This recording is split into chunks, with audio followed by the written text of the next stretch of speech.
On New Year's Eve, most 16-year-old girls are counting down to midnight with their families.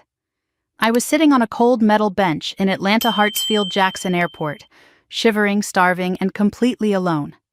My stomach had stopped growling hours ago. Now it just ached, a hollow emptiness that matched the one in my chest. The fluorescent lights buzzed overhead. Families rushed past with rolling luggage and excited chatter. Children clutched stuffed animals. Couples held hands. No one looked at me. No one saw the girl curled up in the corner near gate B12 trying to disappear into the wall. Then a shadow fell across my feet. I looked up to find an older man standing a few feet away.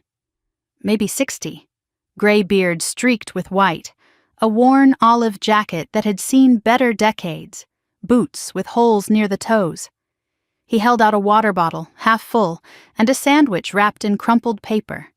His voice was calm, steady, like he had all the time in the world. "Sit here," he said. "I will handle it."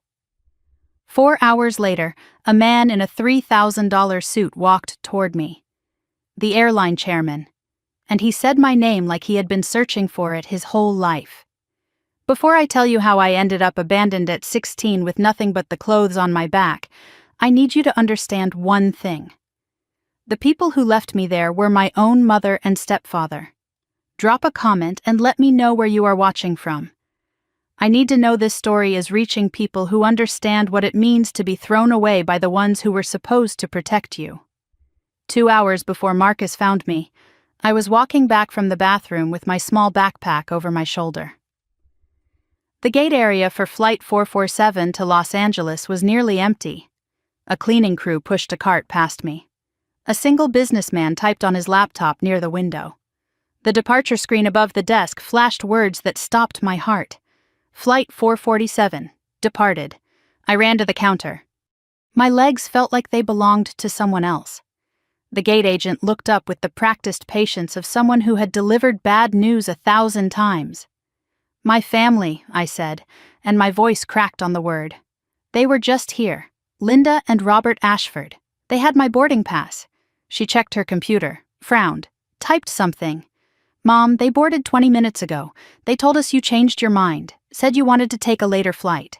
"I never said that. I was in the bathroom. They told me to wait." She shrugged, the kind of shrug that said this was not her problem. "I am sorry, the flight has departed." My hands shook as I searched my backpack. The side pocket where I kept my phone was empty. The front zipper where I kept my wallet also empty. I dumped everything onto a seat. Spare shirt, underwear, my journal, a toothbrush. Nothing else. No money, no identification, no phone. Everything of value was gone. I thought back. The phone was in my pocket on the flight to Atlanta. I had used the bathroom on the plane and left my backpack in my seat. My mother had walked back from first class to check on me during the flight. "Just making sure you are comfortable, sweetheart," she had said. That was when she took it. While I was gone for 3 minutes, my own mother. The realization crashed into me like a wave. They planned this. They made me go to the bathroom. They took my things. They left me here. They left me at an airport like I was luggage they did not want to carry. I found the customer service desk. The line stretched back with frustrated travelers, delayed flights, lost bags, missed connections. I waited 20 minutes, rehearsing what to say, hoping someone would help. When I reached the counter, the words tumbled out faster than I could control them. "I am 16. My parents left me here. They took my phone and money. I do not know what to do." The agent looked at me with tired eyes. "Do you have identification?" "No, they took everything." "Do you have a number we can call?" I gave her my mother's cell phone. She dialed, waited. Her frown deepened.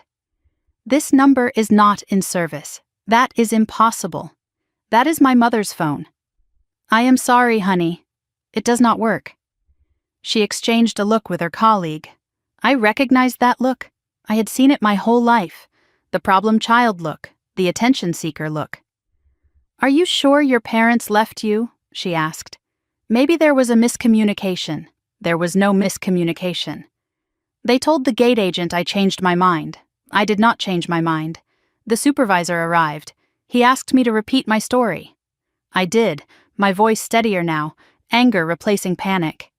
He listened, took notes, made a phone call. When he hung up, his expression had hardened. "I contacted the flight," he said. "The passengers in seats 2A and 2B, Linda and Robert Ashford, confirmed that you chose to stay behind. They said you wanted to visit a friend in Atlanta." My stomach dropped. "That is a lie. I do not know anyone in Atlanta." His voice was flat.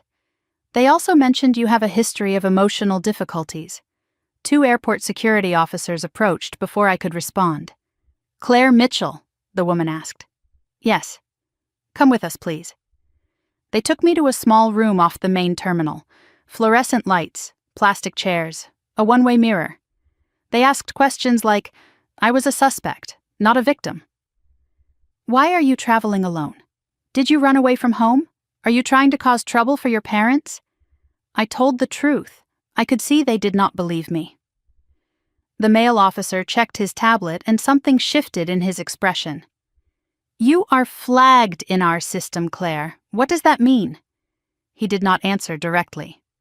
"Your stepfather filed a report with TSA 3 days ago. Said you might try to travel alone. Said you have a history of running away and making false accusations." My blood ran cold. Robert had planned this before we even left Connecticut. He set me up so no one would believe me. They released me an hour later. "No grounds to hold me," they said. But they also could not help me. "We are not social services." The traveler's aid desk was closed, would not open until 8 in the morning. The clock on the wall read 7:47 in the evening. I found a corner near gate B12, away from the crowds, partially hidden by a pillar. I slid down the wall and sat on the cold floor. Around me the sounds of a functioning world continued without pause, families reuniting, couples kissing hello, children running to grandparents. Everyone belonged to someone. Everyone except me. I had not cried since I was 12. I learned that tears only made things worse with my mother. But alone on the floor of that airport, I could not stop them. Silent sobs shook my body. I cried for the mother who chose money over her daughter. I cried for the father I lost, or thought I lost, 8 years ago when my mother told me his plane crashed over the ocean. I cried for 16 years of trying to be good enough, trying to earn love that was never real. Through the tears, a memory surfaced. My father's voice reading, "Good night, moon. Good night, stars. Good night, air. Good night, noises everywhere." I used to believe he was watching over me.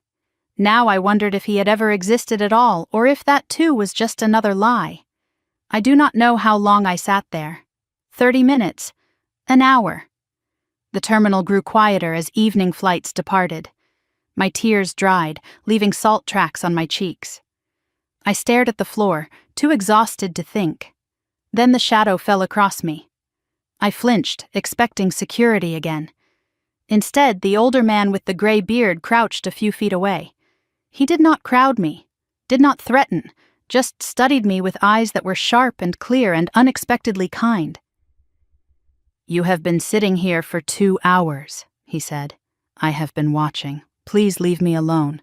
Whoever left you here, they are not coming back. You know that, do you not?" I could not argue. I had no strength left. He reached into his battered backpack and pulled out the water bottle and the sandwich. "Eat first, then we talk." Every warning I had ever heard about strangers screamed in my head. But I was starving. I was alone. I had no other options. I took the water, drank slowly, took the sandwich. Peanut butter on white bread slightly squished. It tasted like survival. He settled a few feet away, giving me space. "My name is Marcus. I used to work here. Long time ago." "Why are you helping me?" He looked at me with an expression I could not name. Something broken but still burning behind his eyes. "Because you remind me of someone I failed to help once. And I made a promise I would never let that happen again." I noticed a leather bracelet on his wrist, worn, cracked with age. 2 initials were carved into the leather. E.M. The same initials as my father. Ethan Mitchell. Before I could ask about it, Marcus stood and offered his hand. I know people here, people who owe me, people who can access systems the regular staff cannot touch. Why would you do this for me? Because I know what it is like to be thrown away. And because I think someone important is looking for you. He walked toward a staff-only door, knocked a pattern, and was led inside. I waited alone, heart pounding. 20 minutes later, the door opened. A woman in an airline uniform stepped out. Her face was pale, her hands trembled. She looked at me and spoke 2 words that changed everything. "Are you Claire Mitchell?" I nodded. Her voice shook. "Someone very high up wants to see you. They are sending a car." I did not know it then. But the next 4 hours would change everything I believed about my family, my father, and the mother who tried to erase me from existence. To understand why my mother abandoned me at an airport, you need to understand the family I grew up in, or rather, the family I was never really part of. I sat in that terminal waiting for whoever was coming, my mind drifting back through years of memories I had tried so hard to bury. Marcus had disappeared behind the staff door. The airline woman watched me with nervous eyes, refusing to answer my questions about who she had called. If I was going to make sense of what was happening, I needed to go back to the beginning. My earliest memories are warm. A house in Virginia, small but filled with light. My father, Ethan Mitchell, tall and kind with eyes that crinkled when he smiled. He always smelled like coffee and something else. Pine, maybe, or airplane fuel. He worked long hours building his company, but he always made time for bedtime stories. Every single night without fail, we read Goodnight Moon together. I would curl up against his chest and listen to his deep, steady voice. Goodnight stars, goodnight air, goodnight noises everywhere. That voice meant safety. That voice meant home. My mother was different then, softer. She laughed easily and made pancakes on Sunday mornings and sang me to sleep when I had nightmares. I remember her brushing my hair before school, gentle strokes that made me feel loved. That mother existed. I have to believe she did. Because otherwise, I spent my whole childhood loving a ghost. I was 8 years old when everything changed. My mother sat me down in the living room one afternoon. Her face was strange, pulled tight in a way I had never seen before. "There has been an accident, sweetheart," she said. "Daddy's plane went down." I remember the words, but not the feeling. It was like my brain refused to process what she was telling me.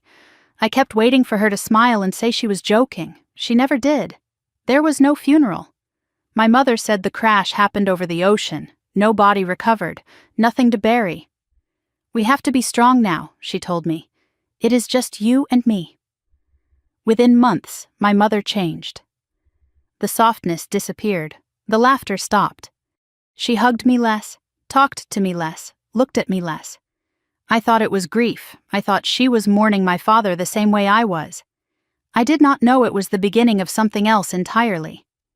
Years later, I realized she had thrown away every photograph of my father. Not one picture remained in our house. When I asked her about it, her answer was quick and rehearsed. I threw them away. It was too painful to look at him. But I saw something flicker in her eyes when she said it. Not pain. Relief. 2 years after my father died, my mother introduced me to Robert Ashford. He was handsome in a cold way, with expensive suits and a smile that never reached his eyes. "A financial consultant," she said. "Very successful." I was 10 years old and immediately uncomfortable around him. He looked at me the way adults look at furniture they plan to replace. They married 6 months later. Small ceremony, destination wedding in the Caribbean. I was the flower girl. That was the last time I felt included in my mother's life. At the reception, Robert put his hand on my shoulder. It felt possessive, not protective. "Do not worry, Claire," he said. "I will take good care of your mother." He did not say he would take care of me. After the wedding, we moved to a new house in Greenwich, Connecticut. Massive. 6 bedrooms. A pool I was rarely allowed to use. My room was at the end of a long hallway, far from the master bedroom. "For privacy," my mother said. I understood it differently, out of sight, out of mind. Robert established new rules. Dinner at 6 sharp, homework reviewed and graded, curfew strictly enforced. But the rules only applied to me. My mother started deferring to Robert on everything, including decisions about her own daughter. Ask Robert became her answer to every question. Robert never raised his voice, never hit me, never threatened me directly, but I learned to read the silences. When Robert went quiet at dinner, something bad always followed. A canceled trip. A confiscated phone. An accusation I could not defend against. The quieter he became, the more dangerous he was. By the time I was 12, I understood my place. I was tolerated, not wanted. Family dinners happened where my mother and Robert discussed vacations I was not invited to, birthday parties with Robert's business associates where I was sent to my room. Claire has homework, my mother would say. Claire is not feeling well. Claire prefers to be alone. Lies told so often they became the official story. Robert started calling me difficult. He said it to teachers, to family friends, to my mother. She has been struggling since her father passed. Very emotional, prone to outbursts. I was none of these things, but when an adult repeats something enough, people believe it. Teachers looked at me with pity. Classmates kept their distance. I learned to stop defending myself because no one listened anyway. By 14, I had no close friends. Not because I was unlikable, but because Robert controlled my schedule. No sleepovers because they were too disruptive. No after-school activities because they were a waste of money. No phone calls because they were distracting. Focus on your studies, Claire, Robert would say. That is what your father would have wanted. He always invoked my dead father when he wanted me to obey. It worked every time. At 15, I asked to see a therapist.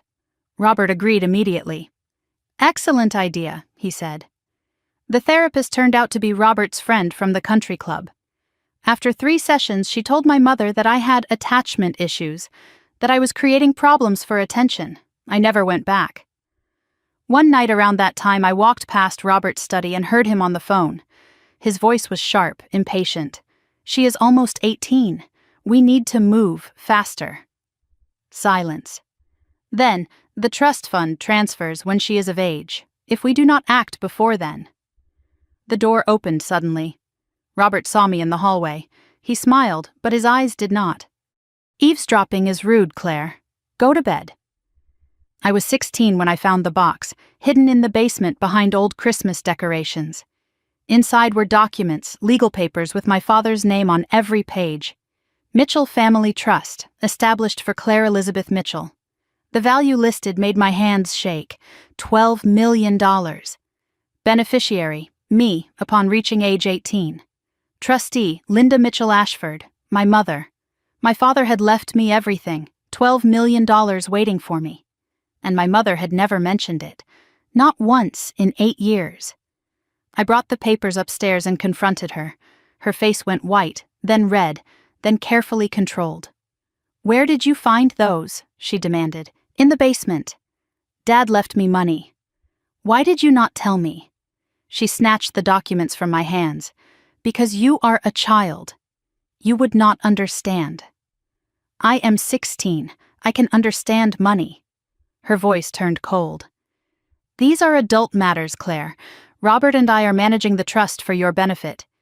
Then why did I not know it existed? Because you do not need to. Not yet. The documents disappeared after that. I searched the house 3 times. Nothing. When I asked again, my mother looked at me like I was crazy.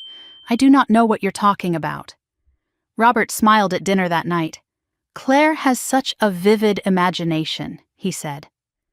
3 days later, I noticed something else missing. The small box of my father's belongings that I had kept hidden in my closet for 8 years. His old watch, his faded wallet, the photographs I had managed to save. All of it gone. It was like Ethan Mitchell had never existed at all. 1 week before the airport, my mother announced a family vacation. Los Angeles. Just the 3 of us. I wanted to believe it was real. I wanted to believe she still loved me somewhere underneath all the coldness. The night before we left, I heard her laughing downstairs with Robert. A real laugh, the kind I had not heard in years. I crept to the top of the stairs and listened. By this time next week it will all be done, Robert said. Finally, my mother replied. I have waited long enough. I went back to my room and told myself it meant nothing. I wanted so badly for it to mean nothing. The staff door swung open, pulling me back to the present. Marcus stepped out, followed by a woman I did not recognize. She was not airline staff. She wore a blazer and carried a leather briefcase. Her eyes found me immediately, sharp and searching. Claire Mitchell? Yes. She did not smile. My name is Denise Carter. I need to ask you some questions about your father. My heart stopped. My father is dead. Denise's expression did not change. That is what we need to talk about. Denise Carter stood before me with her briefcase and her sharp eyes, asking questions about my father. But before I could answer, before I could process what she meant, she held up her hand. First, I need you to tell me exactly what happened. Start from the beginning of the trip. Every detail matters. I took a breath and went back to 3 days ago. The trip that was supposed to bring my family together. The trip that turned out to be a trap designed with surgical precision. It was a Tuesday morning. I came downstairs to find my mother and Robert already at the breakfast table. This was unusual. Robert always left for work by 6. My mother rarely woke before 9. But that morning there was fresh coffee, eggs, orange juice, a real breakfast. My mother smiled at me, and it was not her tight, practiced smile. Something warmer. Sit down, Claire, she said. We have wonderful news. Robert set down his phone, which was also unusual because he never stopped checking it. We have been talking, Claire, about family, about how distant we have all become. I said nothing. I had learned that silence was safer. My mother reached across the table and touched my hand. We are taking a trip, Los Angeles, just the 3 of us. I could barely believe what I was hearing. All of us, a real family vacation. Robert smiled. I have already booked the flights. We leave Saturday. And the hotel? The Beverly Hills Hotel. 5 stars. You will have your own room. Something loosened in my chest. Maybe things were finally changing. Maybe my mother still loved me somewhere underneath all the coldness. Maybe this was her way of trying again. As I stood to clear my plate, I caught my mother and Robert exchanging a glance. Quick, loaded, meaningful. Robert gave an almost imperceptible nod. My mother's smile tightened for just a moment before returning to warmth. I told myself it was nothing. I wanted so badly for it to be nothing. The days before the trip passed in a blur of cautious hope. On Wednesday, I floated through school imagining beaches and palm trees and meals where my mother actually looked at me when I spoke. At home that evening, I found her packing in the master bedroom, designer luggage, new clothes with tags still attached, 3 large suitcases for a 5-day vacation. It seemed like a lot, but I did not question it. On Thursday, Robert worked from home. He spent hours in his study with the door locked. I heard the printer running constantly. At dinner, he was distracted, checking his phone every few minutes. My mother filled the silence with chatter about restaurants we would try and beaches we would visit. When I asked about the itinerary, Robert looked up sharply. Do not worry about that. We will handle the details. On Friday, the day before we were supposed to leave, I came home from school to find a stranger in the living room, a man in a gray suit with silver hair and a briefcase open on the coffee table. My mother and Robert sat across from him, signing papers. When I walked in, all 3 of them looked up. The stranger closed his briefcase quickly. Robert stood. Claire, you are home early. Who is this? My mother's voice was smooth. Just our accountant. Tax season. Boring adult stuff. The stranger left without introducing himself. As he passed me in the hallway, a paper slipped from his briefcase. I picked it up to return it, and my eyes caught the letterhead. Morrison and Associates, Estate Planning and Trust Administration. Below that, in bold type, Re Mitchell Family Trust, Beneficiary Amendment. He snatched it from my hands before I could read more. Thank you, he said coldly, and walked out the door. That night, I packed my small suitcase. I did not have designer luggage like my mother, just a worn duffel bag from middle school. I packed carefully. Clothes for warm weather, my journal, and a photograph of my father I had found hidden in an old book. The photo was creased and faded. My father holding baby me, both of us smiling. I tucked it into my journal where my mother could not find it. At 9 that night, Robert knocked on my door and entered without waiting. He carried a clipboard and pen. "Claire, I need to verify some travel information." He asked for my full legal name, Claire Elizabeth Mitchell, my date of birth, March 15, 2009. Then he asked for my social security number. "Why do you need that?" His smile did not reach his eyes. "TSA requirements, new security protocols." I gave him the number. What choice did I have? He wrote it down, nodded once, and left. At the door, he paused. "Get some sleep. Big day tomorrow." I lay in bed, unable to sleep. At 11, I heard laughter from downstairs. My mother's laugh. Genuine and unguarded. The laugh I remembered from childhood. I crept to the top of the stairs and listened. "By this time next week it will all be done," Robert said. Finally, 8 years I have waited. 8 years of playing the devoted mother. Robert's voice dropped lower. "The boarding school in Switzerland is expecting her. No phone access, no internet, no contact with anyone who might ask questions." My mother laughed again. "By the time she is 18, the trust will be empty, and she will have no proof of anything." I pressed myself against the wall, barely breathing. Boarding school, Switzerland. The trust will be empty. They were not taking me on vacation. They were getting rid of me. I fled back to my room on silent feet, heart pounding so hard I thought it might crack my ribs. Saturday morning arrived gray and cold. I had slept maybe 2 hours. My mind raced with everything I had heard. I considered running, but where would I go? To whom? I had no money, no phone that was not monitored, no one who would believe me over my mother and Robert. They were respected in the community. I was the problem child with emotional difficulties. I decided my only option was to play along, gather information, find an opportunity. Robert drove. My mother sat in front. I sat in the back, watching the Connecticut trees blur past. The car was too quiet. My mother made small talk about the weather. I memorized details, the route, the time, the mile markers. At the airport, a skycap took our luggage. 3 large suitcases for my mother and Robert, 1 small duffel for me. My bag was placed on a separate cart. "Why is my bag separate?" Robert did not look at me. Different check-in lines.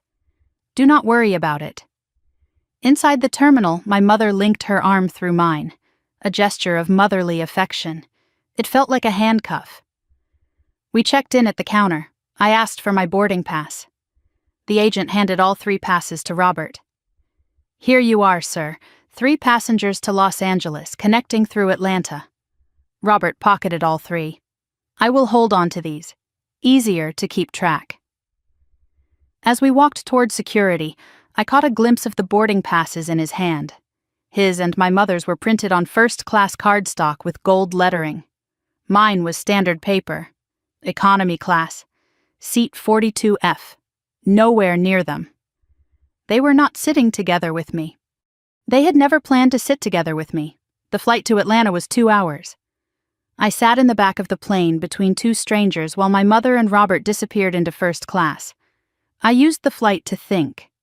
I could tell a flight attendant, but tell her what? That my parents were acting strange? I had no proof, just a conversation overheard in the dark. We landed in Atlanta at 4 in the afternoon, 3-hour layover before the Los Angeles connection. My mother and Robert met me at the gate. For a moment, everything seemed normal. Robert bought sandwiches. My mother scrolled her phone. I watched them, looking for cracks in the performance. At 5:30, Robert's phone buzzed. He checked it, showed the screen to my mother. Both of them stood. My mother turned to me with that warm, false smile. "Sweetheart, I spilled coffee on your jacket this morning. I just noticed." I looked down. There was no stain. I do not see anything. Robert stepped in. It is on the back. You should go to the bathroom and clean it. We will wait right here. Every instinct screamed danger, but my mother's hand was on my shoulder, guiding me up. Go on. We are not going anywhere. The bathroom was 50 feet away, then 100. I pushed through the door, checked my jacket. No stain, nothing. I splashed water on my face and stared at my reflection. 5 minutes passed. I walked back to the gate. The seats were empty. My mother and Robert were gone. I ran to the desk. The screen above flashed Flight 447 to Los Angeles. Now boarding. The gate agent looked up. My parents, I gasped. They were just here. She checked her screen, frowned. The Ashfords? They boarded 10 minutes ago. They said you changed your mind. Through the window, I watched the plane pull away from the jetway. My mother was on that plane. My stepfather was on that plane. My passport, my phone, my money, everything was on that plane. And I was alone in an airport 1,000 miles from home with nothing but the clothes on my back and a truth no one would believe.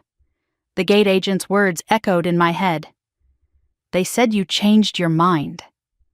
I stood frozen, staring at the empty jetway, watching the plane taxi away through the window. Navigation lights blinked in the gathering dusk. My mother was on that plane, moving, leaving, gone. My legs gave out. I grabbed the counter to stay upright. My chest tightened until I could barely breathe.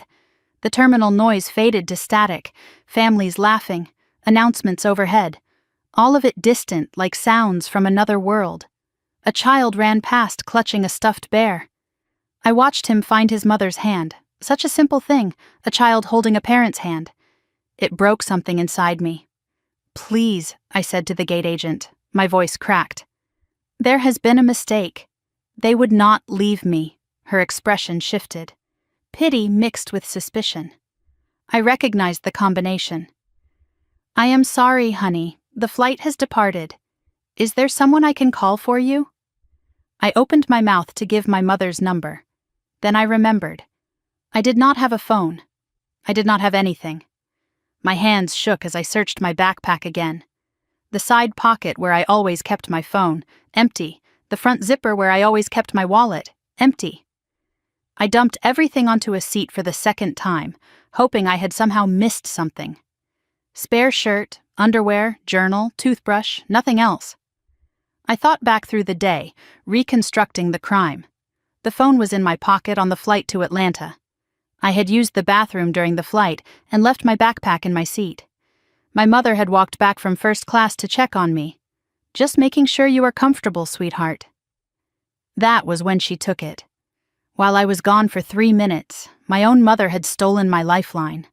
The wallet was harder to trace. I had seen it at the house that morning, in my bag. But Robert had carried my bag to the car. Robert had loaded it in the trunk. He had hours alone with my belongings. They had planned every detail, every single one. And the passport. I had never held my own passport. Robert kept all the travel documents for safekeeping, he said. Without identification, I could not prove who I was. I was a 16-year-old girl with no identity, stranded in an airport 1,000 miles from anything familiar. As I repacked my backpack with trembling hands, I noticed something I had missed before. My journal. The lock had been broken. Pages were torn out. I flipped through frantically, searching for the entries I had written about overhearing Robert's phone call, about the trust fund documents, about my suspicions. All of them were gone. They had read my journal, they knew I knew, and they had destroyed the evidence. I found the airline customer service desk.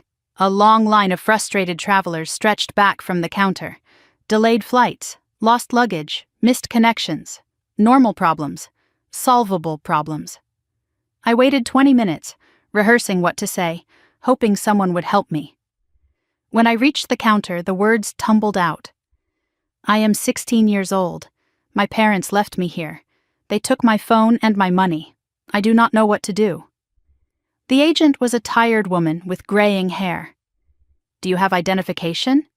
No. They took everything. Do you have a number we can call? I gave her my mother's cell phone number. She dialed, waited, frowned. This number is not in service. That is impossible. That is my mother's phone. I am sorry, honey. The number does not work.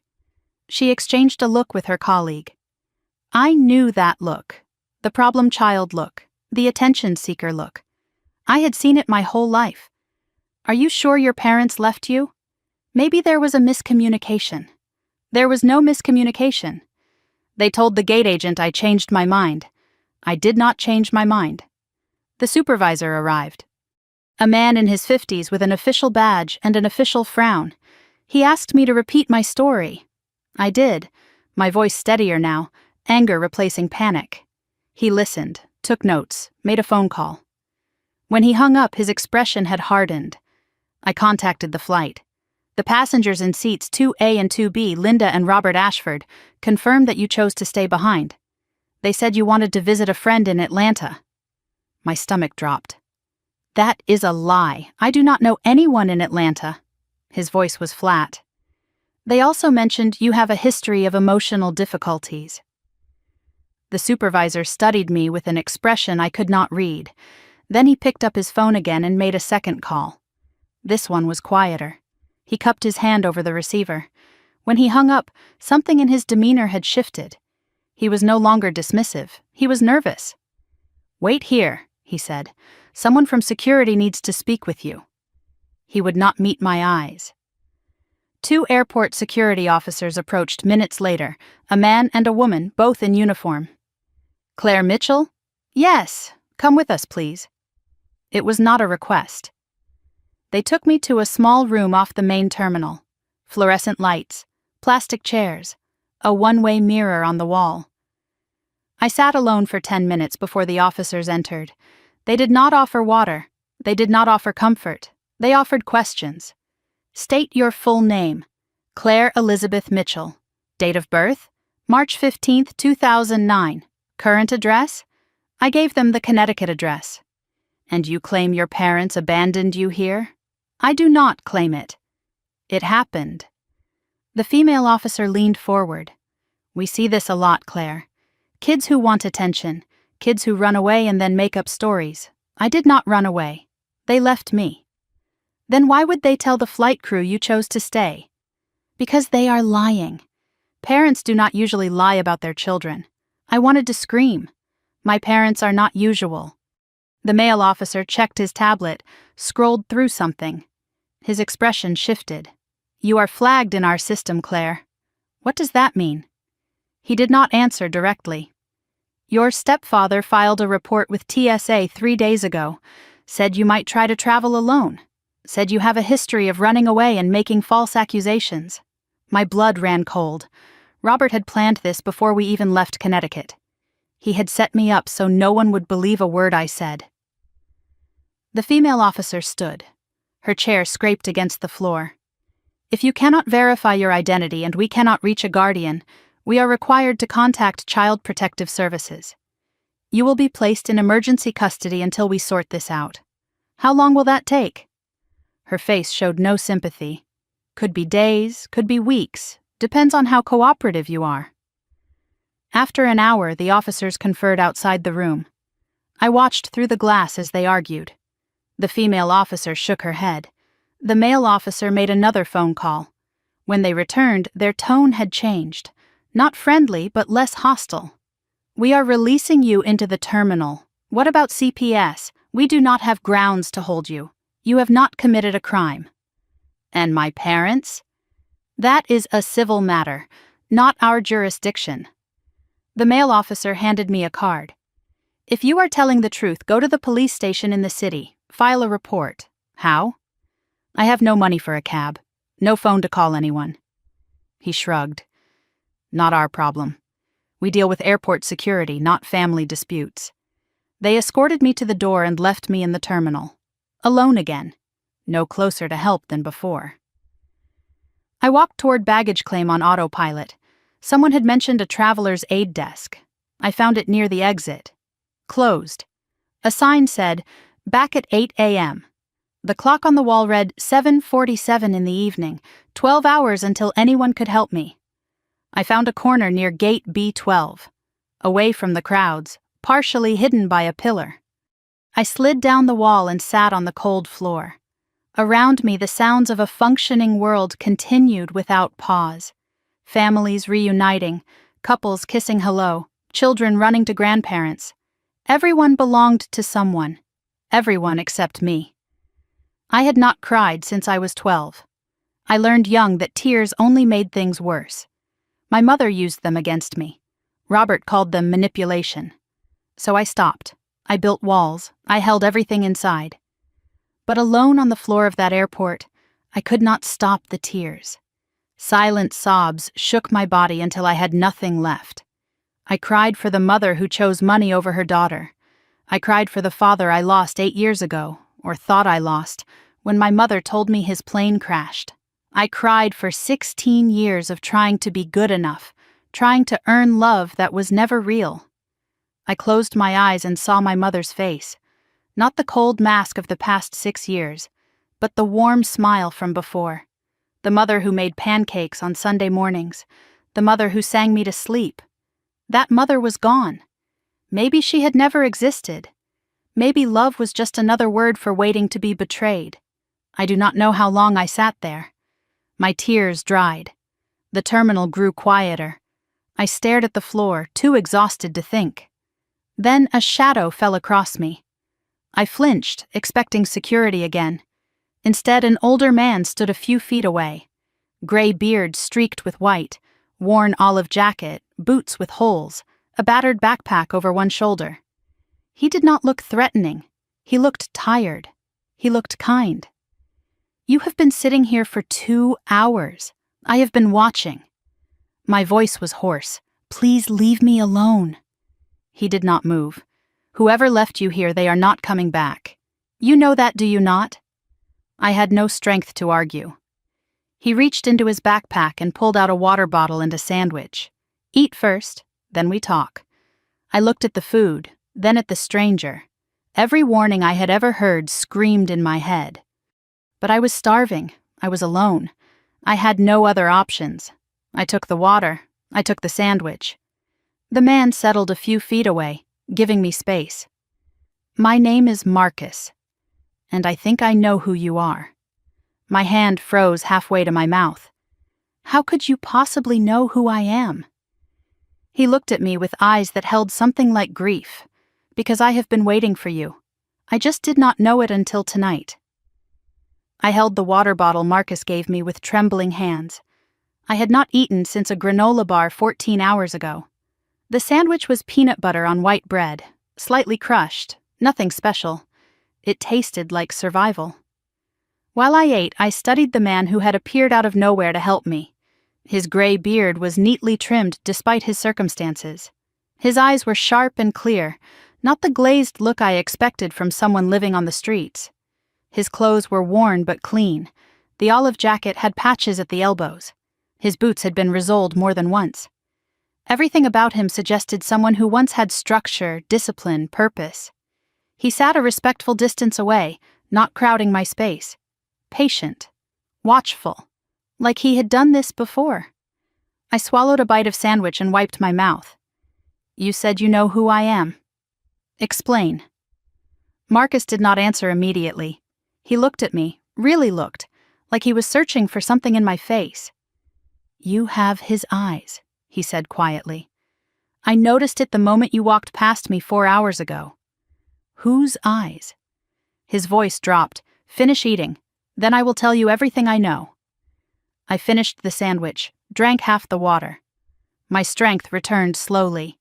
Enough to think. Enough to assess. "Why should I trust you? I do not know anything about you." "Fair," Marcus said. "Let me fix that."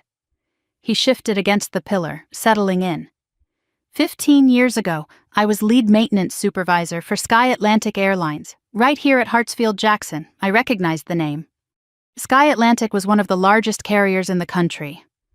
"I had a team of 40, Marcus continued. "We kept planes in the air. Good job, good pay, good life. What happened?" His jaw tightened. "I got in the way of some powerful people. People who wanted to cut corners on safety inspections. I refused to sign off on planes that were not ready to fly. They set you up, made it look like I falsified maintenance records. I was fired, blacklisted, prosecuted. He paused. I spent 8 months in federal prison for something I did not do. By the time I got out, I had nothing. No job, no savings, no family willing to look at me. Were you guilty? His laugh was bitter. I have been living in and around this airport for 10 years. It is the only home I have left. I heard the resignation in his voice, but also something else, a wound that had never healed. But here is the thing, Claire. The man who tried to destroy me, the one who ordered the cover-up, he lost too. A year after I went to prison, his plane went down over the Atlantic. My heart stuttered. What was his name? Marcus looked at me with something like sorrow. His name was Ethan Mitchell, your father. My world tilted. My father had been Marcus's enemy, the man responsible for sending him to prison? I opened my mouth to speak, but Marcus held up a hand. Wait, that is not the whole story, not even close. I hated Ethan Mitchell for years, Marcus said.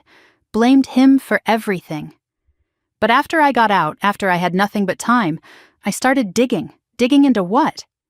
The accident, the cover-up, the evidence that sent me to prison. He reached into his jacket and pulled out a worn photograph. This is from the company Christmas party, 2 months before everything went wrong. I took the photo with shaking hands. A group of men in suits, champagne glasses raised. In the center stood my father, younger, smiling. Beside him was a woman I recognized immediately, my mother in a red dress. And on my father's other side, a man with cold eyes and a politician's smile. Who is that? Marcus's voice was flat. Robert Ashford. He was the CFO of Sky Atlantic, and he was the one who actually ordered the safety shortcuts. Your father found out. He was going to report it to the FAA. Robert could not let that happen, I said slowly, piecing it together. So he framed me to discredit any investigation. And when that was not enough... Marcus paused, his voice cracking. The plane crash that killed your father? It was not an accident, Claire. Robert arranged it, and your mother helped him. I stared at the photograph, my vision blurring. Then I noticed something on Marcus's wrist. A leather bracelet, cracked and faded with age. 2 initials were carved into the leather. EM. Where did you get that? I whispered. Marcus touched the bracelet like a prayer. Your father gave it to me. The day before he died. He said if anything happened to him, I should find his daughter someday and tell her the truth. The terminal spun around me. My mother, a murderer? Robert? An assassin in a business suit? No, that is insane. My father died in a plane crash. It was an accident. That is what they wanted everyone to believe. You have no proof. Marcus's eyes were steady. I have enough to know I am right, but you are correct. I cannot prove it. Not yet. My mind raced, connecting dots I had never seen before. My mother's coldness after my father died. The rapid remarriage to Robert. His control over everything in our lives. The trust fund, the documents, the boarding school in Switzerland. They are not just trying to steal my money, I said. They are trying to get rid of me. Marcus nodded slowly. You are the last loose end. The only person who could ever ask questions about your father's death. About where his money really went. What do? I am 16. I have nothing. No one believes me. Marcus stood and offered his hand. Not no one. I believe you. And I know someone who can help. Who? Someone who has been waiting a long time for proof that Ethan Mitchell's death was not an accident. Someone with access to systems, records, things I cannot touch. I hesitated. Every instinct screamed caution. But I had no other options. I took his hand. Marcus led me through the terminal, away from the crowds. We reached a door marked Authorized Personnel Only. He knocked a pattern, 3 short, 2 long. The door opened a crack. An eye peered through. Marcus, what are you doing here? I need to see Denise. Tell her it is urgent. Tell her it is about the Mitchell case. The door closed. Footsteps retreated. The Mitchell case? I asked. Marcus kept his voice low. After your father's plane went down, there was an internal investigation. It was shut down fast. Robert had connections, but some people never stopped looking. Denise? She was my assistant supervisor. She believed me when no one else did. She has spent 10 years collecting evidence, waiting for the right moment. 5 minutes passed, then 10. Finally, the door swung wide. A woman stood there, mid-50s, African-American, airport uniform crisp and pressed. Her name tag read, Denise Carter, Operations Manager. Her face was composed, but her eyes were sharp and searching. She looked at me and her breath caught. My God, you look just like him. Denise's hands trembled as she ushered us inside. She led us down a long corridor past offices and break rooms. At one point she stopped, turned, and stared at me like she was seeing a ghost. I am sorry, she whispered. It is just... I watched him die on a radar screen, and now his daughter is standing in front of me. She wiped her eyes and kept walking. Her office was small, cluttered with files and monitors and aviation charts. She gestured for me to sit. Tell me everything, from the beginning. I told her my story, the abandonment, the theft of my phone and wallet, the security interrogation. The TSA flag Robert had filed. Denise typed as she listened, accessing systems I could not see. You are right, she said finally. You are flagged in the system, but it is not a standard runaway alert. What is it? She frowned at her screen. It is a restricted access flag, placed by someone with federal-level clearance. Robert? No, Robert does not have that kind of access. This came from higher up. Marcus leaned forward. Who? Denise shook her head. I cannot see the source. It is locked behind security protocols I cannot breach. But here is what does not make sense, she continued. The flag was not placed to find you. It was placed to protect you. My confusion deepened. Protect me? From who? Denise pulled up another screen. There is a notation attached. It says, if subject is located, contact immediately. Priority 1. Contact who? Denise hesitated, then met my eyes. The chairman of Sky Atlantic Airlines. My mind reeled. Sky Atlantic. The company my father built, the company Robert supposedly destroyed him to control. Why would the chairman want to find me? Because the current chairman is not Robert Ashford. Robert was forced out 3 years ago after a financial scandal. The current chairman... Denise stopped, looked at Marcus, then back at me. I think you need to see this for yourself. She picked up her phone and hesitated. If I make this call, there is no going back. Whoever is on the other end of that flag, they will come here. Tonight. Who is the chairman? Marcus answered before Denise could speak. We do not know. After Robert was removed, someone bought the company through a series of shell corporations. No one knows who is really in charge. But they want to find me. They have been looking. Denise nodded. For years, apparently. The flag was placed 8 years ago, right after your father died. 8 years. Someone had been searching for me for 8 years, since the moment my father's plane went down. Make the call. Denise dialed. Spoke in low tones. I caught fragments. Mitchell. Yes, she is here. I understand. Yes, sir. She hung up. Her face was pale. What did they say? Her voice shook. Someone is coming. They are sending a car from the private terminal. They said to tell you not to be afraid. They said to tell you that you are safe now. Marcus gripped my shoulder. Who is coming, Denise? She looked at me with an expression caught between fear and wonder. The chairman himself. He will be here within the hour. Who is he? Denise took a breath. I do not know his name, but he asked me to give you a message. He said to tell you that Goodnight Moon was always his favorite too. The words hit me like a physical blow. Goodnight Moon, our book. My father's voice in the dark, reading me to sleep. No one knew about that. No one except him. I sat in that cramped office surrounded by strangers, and for the first time in 8 years, I let myself believe the impossible. Maybe my father was not dead after all. 2 men in suits arrived at Denise's office within minutes. Airline security, but different from the officers who had interrogated me earlier. These men were professional, deferential. They addressed me as Miss Mitchell.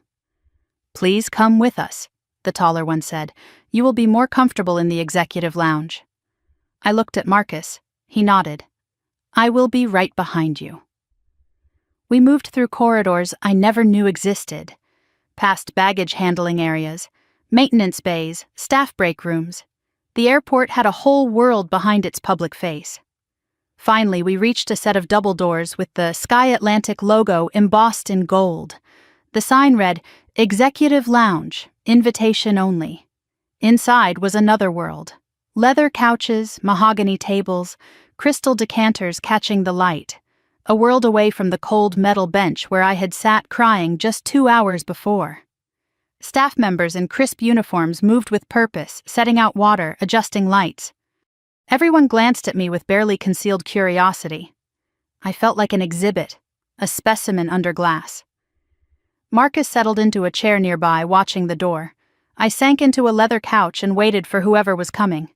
Minutes passed. I counted them on the wall clock. My leg bounced. My fingers twisted the hem of my shirt. Questions piled up faster than I could process. Who was the chairman? Was he really my father? Why did he wait 8 years? What if it was a trap? What if Robert and my mother had connections I did not know about? "Marcus," I said, "who did Denise call?" "Really?" He did not look at me. His fingers touched the leather bracelet on his wrist. "Someone who has been looking for you for a very long time. That is not an answer. It is the only one I can give you right now." Some things need to be seen, not explained.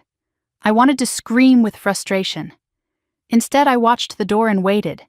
Staff members came and went, whispered conversations, nervous glances. One woman made 3 phone calls in rapid succession.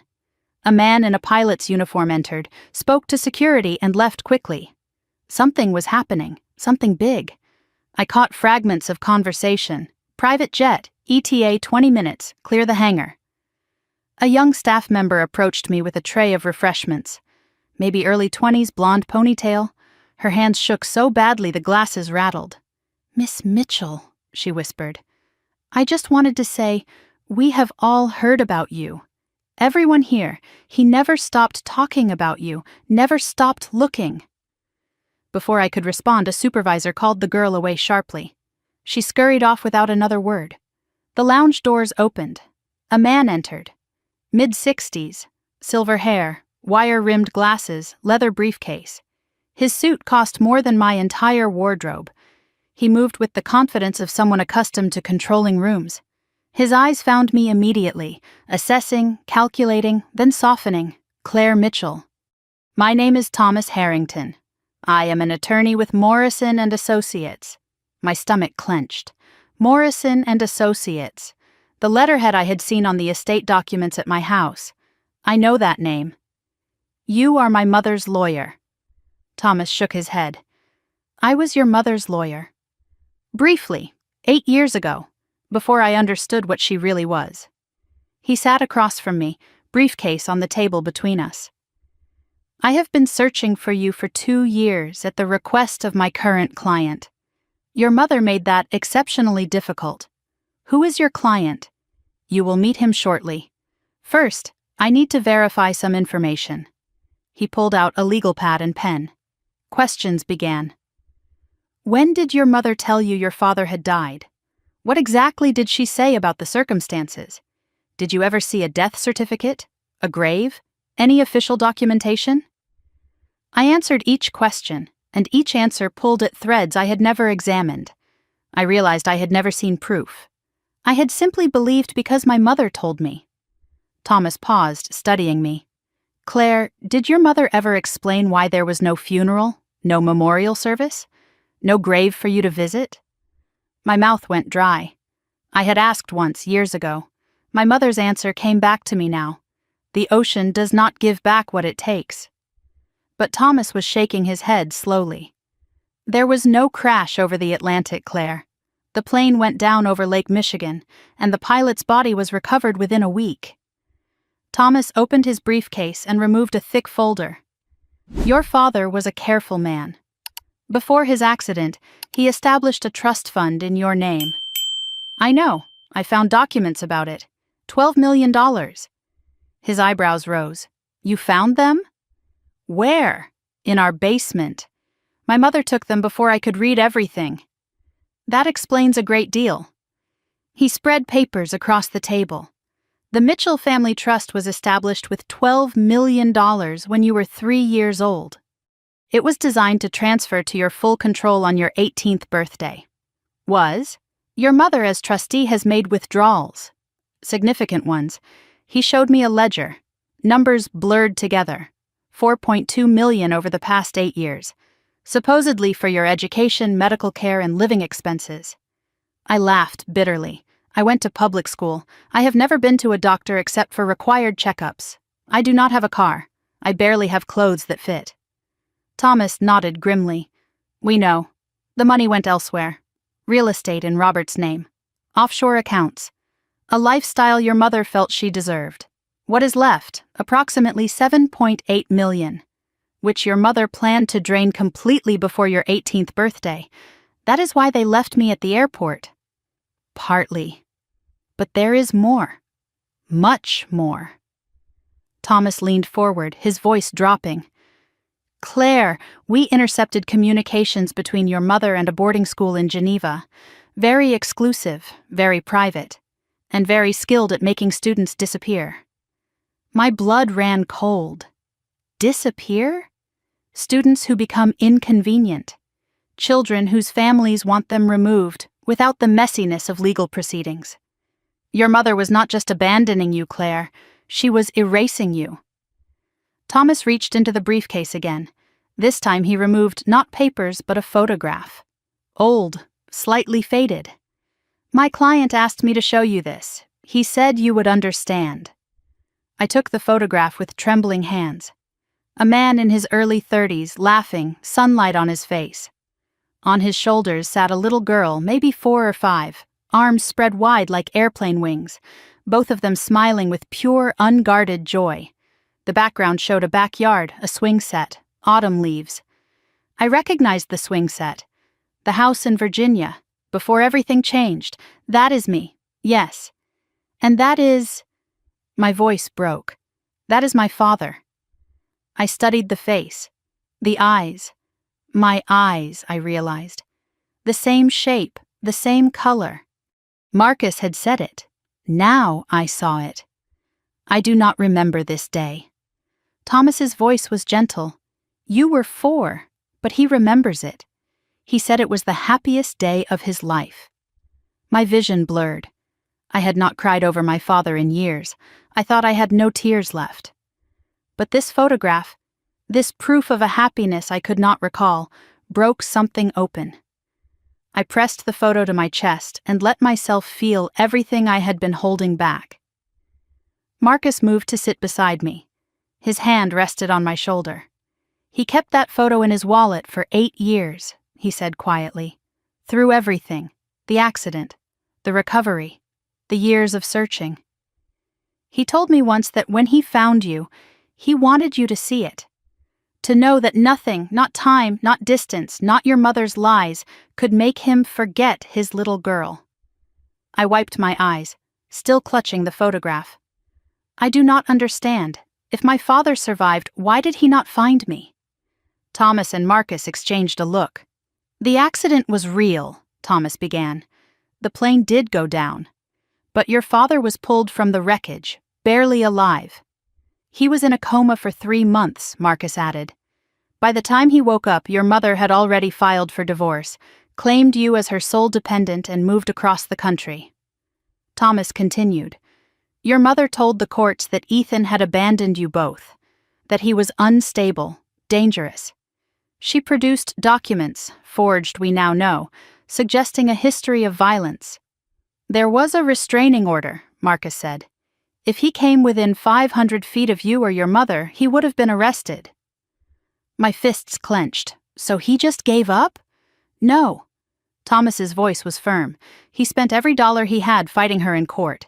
She changed your names, your addresses, your schools. Every time we got close, she ran again. 8 years, Marcus said. 8 years of dead ends and false trails. Until tonight. What changed tonight? Thomas almost smiled. Your mother made a mistake. She used a traceable credit card at the Atlanta airport, and your name triggered a flag we placed in the airline system years ago. The flag Denise found. Yes, a flag your father insisted on placing in every airport in America, just in case. A phone buzzed. Thomas checked it. His expression sharpened. He is here. He is walking from the private terminal now. My heart hammered against my ribs. 8 years. 8 years of believing my father was dead. 8 years of wondering why no one loved me. And now he was walking down a corridor, about to see me for the first time since I was 8 years old. Thomas stood and straightened his tie. Marcus squeezed my shoulder one last time. Denise appeared in the doorway, eyes wet. He is coming. Oh God, he is really coming. I could not move, could not breathe. I stood on legs that felt like water, the photograph still pressed to my heart. Footsteps in the corridor. Slow, deliberate. The door swung inward. A man stepped through, tall, gray at the temples, lines on his face that were not there in the photograph, but the eyes were the same. My eyes. He saw me across the room and stopped. For a moment, neither of us moved. 8 years collapsed into a single breath. Then he spoke, and his voice was exactly as I remembered it. The voice that read, "Good night, moon, in the dark." The voice I heard in my dreams for years after he died. Claire. His voice cracked. My Claire. Thomas stepped forward. Mr. Mitchell, she is here. She is safe. My father did not seem to hear. He crossed the room in 3 strides. Before I could speak, before I could think, his arms were around me. He held me the way he did in the photograph, like I was the most precious thing in the world. I had spent 8 years believing my father was dead, 8 years being told I was unlovable, unwanted, a problem to be managed. And now he was holding me, crying into my hair, whispering my name over and over like a prayer he had been saying for years. In that moment, every lie my mother ever told me shattered like glass. And I understood something I had forgotten. I was worth finding. I was worth fighting for. I was worth 8 years of never giving up. My father held me like I might disappear if he let go. His body shook with silent sobs. I could not move, frozen between disbelief and desperate hope. His arms were real. His heartbeat against my cheek was real. He was real. I breathed in and something unlocked. Coffee and pine. The same smell from my childhood. Suddenly I was 4 years old again, being carried to bed after falling asleep on the couch. The memory was physical, visceral, undeniable. This was my father, not a ghost, not a dream. My father. He pulled back just enough to look at my face. His hands framed my cheeks. Thumbs wiped tears I did not know I was crying. Let me look at you. Let me see you. His voice cracked. You have your mother's face, but your eyes, those are mine. I tried to speak. Nothing came out. 8 years of silence. 8 years of grief. Where do you even begin? They told me you were dead. The words came out broken. They said your plane crashed, over the ocean. They said there was no body. Pain flickered across his face. I know what they told you, and I know what they told me. What do you mean, what they told you? He guided me to a couch and sat beside me, never releasing my hand. Claire, when I woke up from the coma 3 months after the crash, the first thing I asked for was you. And? His voice dropped to a whisper. Your mother told me you were dead. A car accident. 2 weeks after I went into the hospital. She said you died on impact. That she had you cremated before I even woke up. The room tilted. My mother told me my father was dead. She told my father I was dead. Each of us grieving alone for 8 years while she collected the insurance, controlled the trust, and built her new life on our graves. He reached into his jacket and withdrew a folded paper, creased and worn from being handled 1,000 times. She gave me this. Your death certificate. I kept it because I could not let go. He handed it to me. I saw my own name typed in official font. Claire Elizabeth Mitchell, deceased. Cause of death, vehicular trauma. The date was 2 weeks after my father's plane went down. I carried my daughter's death certificate for 6 years, he said, before I discovered it was a forgery. Tell me about the plane. What really happened? He took a breath. This was a story he had told before, but never to me. It was not an accident. The maintenance logs were falsified. Critical systems were sabotaged. By who? Robert. He was my CFO. I trusted him with everything. The company finances, the expansion plans, the safety protocols. I discovered he had been embezzling for years, millions. I confronted him privately and gave him a chance to return the money and resign quietly. But he did not. No. Instead, he went to your mother. They had been having an affair for months. I did not know. I felt sick. The timeline clicked into place. They decided it was easier to kill me than face prosecution. Robert arranged the sabotage. Your mother provided the alibi. The plane went down over Lake Michigan. The pilot, a man named James, managed to crash land instead of a full impact. He died on impact. I should have died too. But you did not. A fishing boat saw the wreckage. They pulled me out of the water barely breathing. I spent 3 months in a coma in a hospital in Wisconsin. By the time I woke up, your mother had already destroyed both our lives. I thought of all the nights I had lain awake talking to my dead father in the dark, telling him about my day, asking him why he left, begging him to come back. He had been alive the whole time, in a hospital bed, then searching. Always searching. Every whispered prayer I sent into the darkness, he had been trying to answer. When I found out you were alive, my father continued, that the death certificate was fake, I hired every investigator I could find. How did you find out? His expression hardened. A private detective tracked down the funeral home your mother claimed she used. There was no record, no cremation, no body, no Claire Mitchell. That was 6 years ago? Yes, and every day since then I have been looking for you. Thomas spoke from across the room. We tracked 14 different identities over 6 years. 14 names, 14 addresses. Each time we located her, she was already gone. My father's hand tightened on mine. She knew I was looking. She was always one step ahead. So, what changed? How did you find me tonight? Marcus stepped forward. That would be me. I looked at the homeless man who had given me a sandwich and led me to Denise and set all of this in motion. I recognized your eyes the moment you sat down in that terminal. I have been carrying a photo of you for 10 years. He pulled out a worn photograph. Me at age 6 with a gap-toothed smile sitting on a swing. Your father gave this to me the day before his plane went down. He said if anything ever happened to him, I should watch over you. I stared at Marcus, reprocessing everything. But you said my father was your enemy. You said he sent you to prison. Marcus shook his head slowly. I thought he did. For years I believed Ethan had betrayed me. But the evidence that sent me to prison was planted by Robert. Your father was framed too. We were both his victims. I only learned the truth after Ethan woke up and started fighting back. My father took over. Marcus was my best maintenance supervisor. When Robert started cutting corners on safety, Marcus refused to sign off on compromised aircraft. So Robert framed him to get him out of the way. Yes, and I believed the evidence. I testified against Marcus at his trial.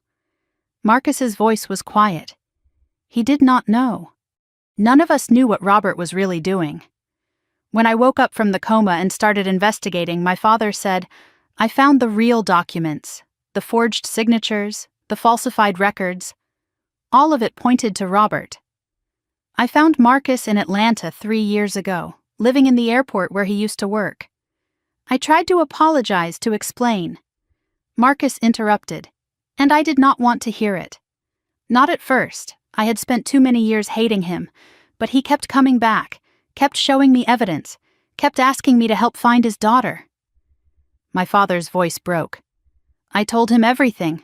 About Claire, about the fake death certificate, about your mother's lies. Marcus looked at me. I could not save myself, but I could help save you. So I stayed at this airport, watched, waited, hoping that someday, somehow you would pass through. And tonight, after 10 years, I finally kept my promise to your father. Thomas had been silent, but now he moved to stand beside my father. His hand rested briefly on my father's shoulder. A gesture of solidarity that spoke of years of shared struggle. What they are not telling you, Claire, is that your father sold everything to fund the search. The house, the cars, his stake in 3 companies. He rebuilt Sky Atlantic from scratch just to have the resources to keep looking. My father shook his head. None of it mattered. Only you. My mind raced. So tonight, leaving me at the airport, what was the point? They already had the money, Thomas answered. Not all of it. The trust fund structure requires your signature on certain documents once you turn 18. Without you, they can drain the remaining funds, but they cannot access the principal legally. They wanted me gone before I could claim anything. Worse than that. Thomas's face was grim. We have evidence they were planning to send you to a facility in Geneva, a place that specializes in making inconvenient children disappear permanently. My father's jaw was set. They were not just abandoning you, Claire. They were trying to erase you, the same way they tried to erase me, but they failed. Yes, because of Marcus, because of Denise, because of 8 years of never giving up. I looked at my father, this man I thought was dead. This man who had spent nearly a decade searching for a daughter he was told had died. What do we do now? His eyes hardened. Now we finish this. Together. How? Your mother and Robert landed in Los Angeles 2 hours ago. They think their plan worked. They think you are stranded, alone, about to be picked up by the boarding school's people. But I am not. No, you are with me. And by tomorrow morning, they are going to know exactly how badly they miscalculated. The VIP lounge had grown quiet. Staff had retreated. Only my father, Marcus, Thomas, and Denise remained. My father turned to face me fully. I know you have questions, hundreds of them. I have 8 years of your life to catch up on, 8 birthdays I missed, 8 years of not being there when you needed me. I cannot change what happened. I cannot give you back the childhood they stole from both of us. His hands gripped mine. But I can promise you this. From this moment forward, you will never be alone again. You will never be abandoned. You will never wonder if someone loves you. How do I know this is real? How do I know you will not disappear again? He reached into his pocket and pulled out the leather bracelet. The one Marcus had been wearing. Marcus kept this safe for 10 years. Now it belongs to you. I saw the initials carved into the worn leather. E.M. My father's initials. I am not going anywhere, Claire. Not ever again. I slipped the bracelet onto my wrist. It was too big, made for a man's arm, but I did not care. For the first time in 8 years, I had something of my father's. Something real. He stood and extended his hand.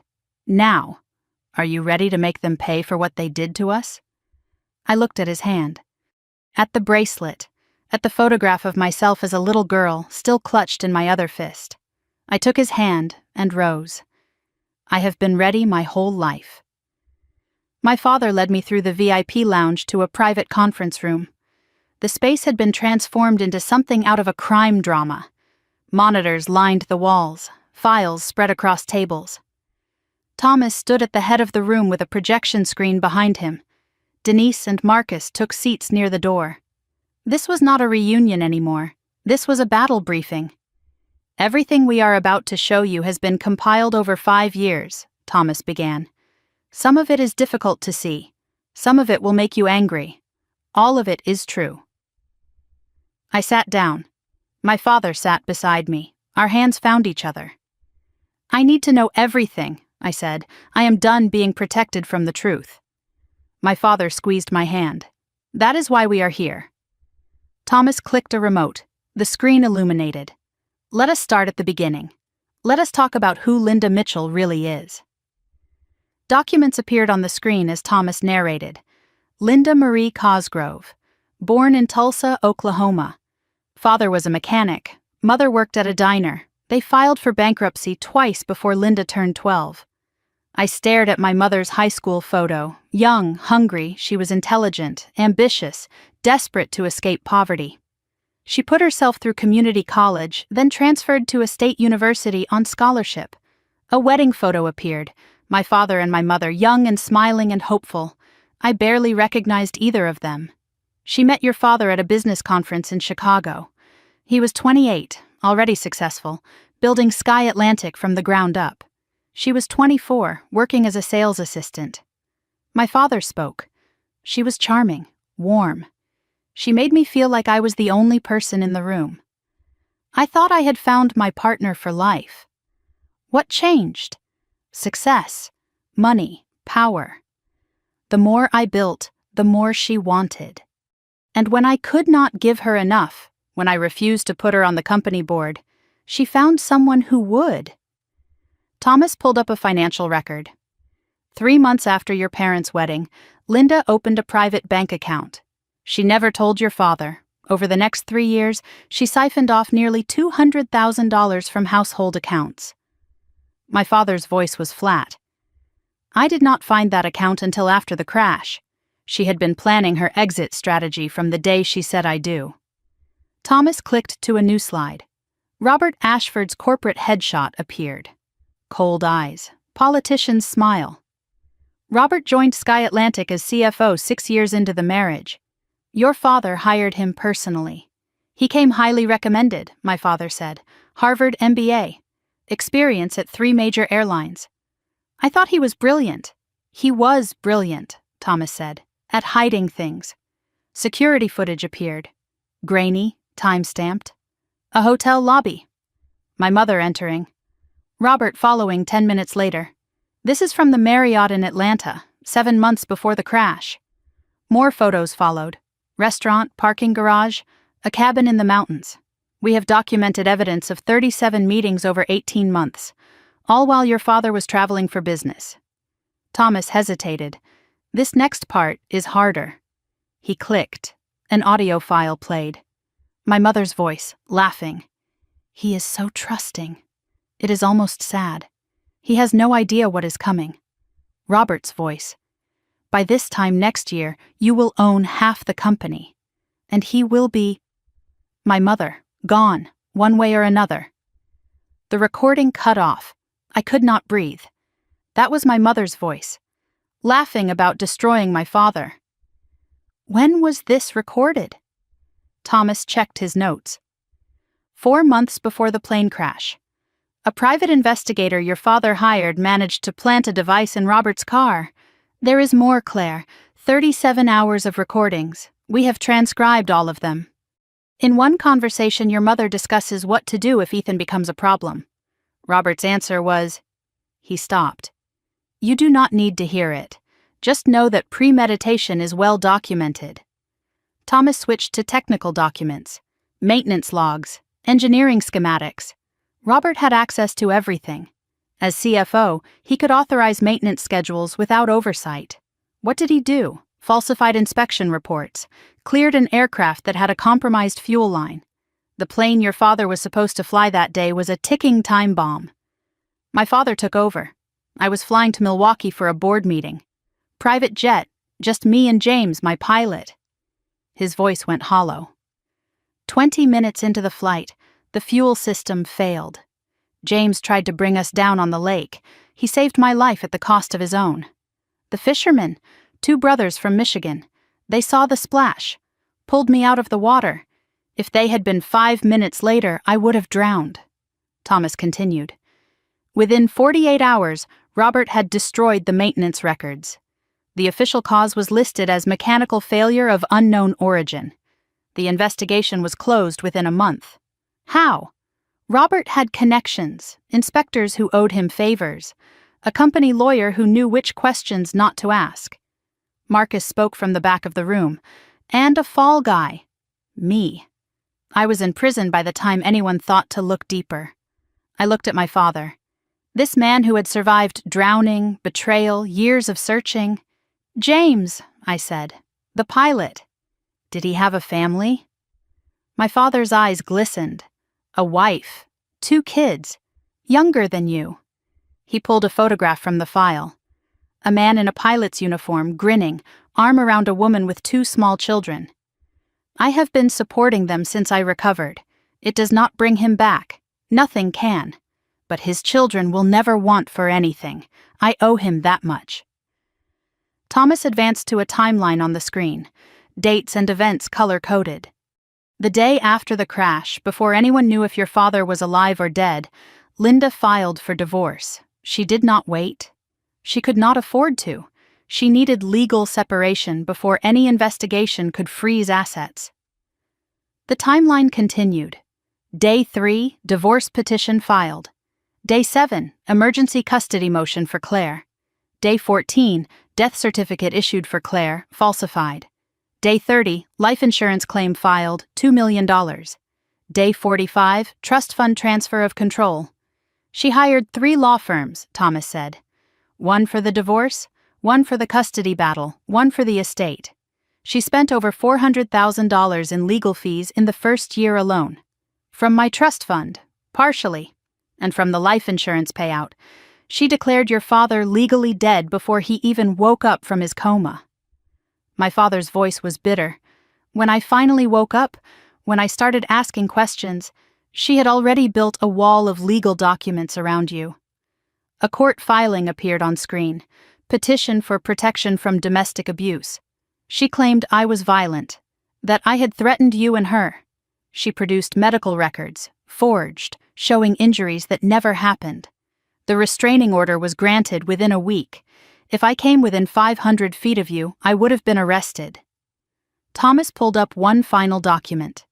A handwritten letter on personal stationery. My mother's handwriting. This was found in Robert's office safe after he was forced out of the company. We believe she wrote it 2 weeks before the crash. I read the first line. My darling Robert. By the time you read this, we will be free. Ethan's plane leaves Tuesday. After that, everything changes. The letter was signed with a heart and the initial L. Thomas switched to financial documents, spreadsheets, bank statements, wire transfers.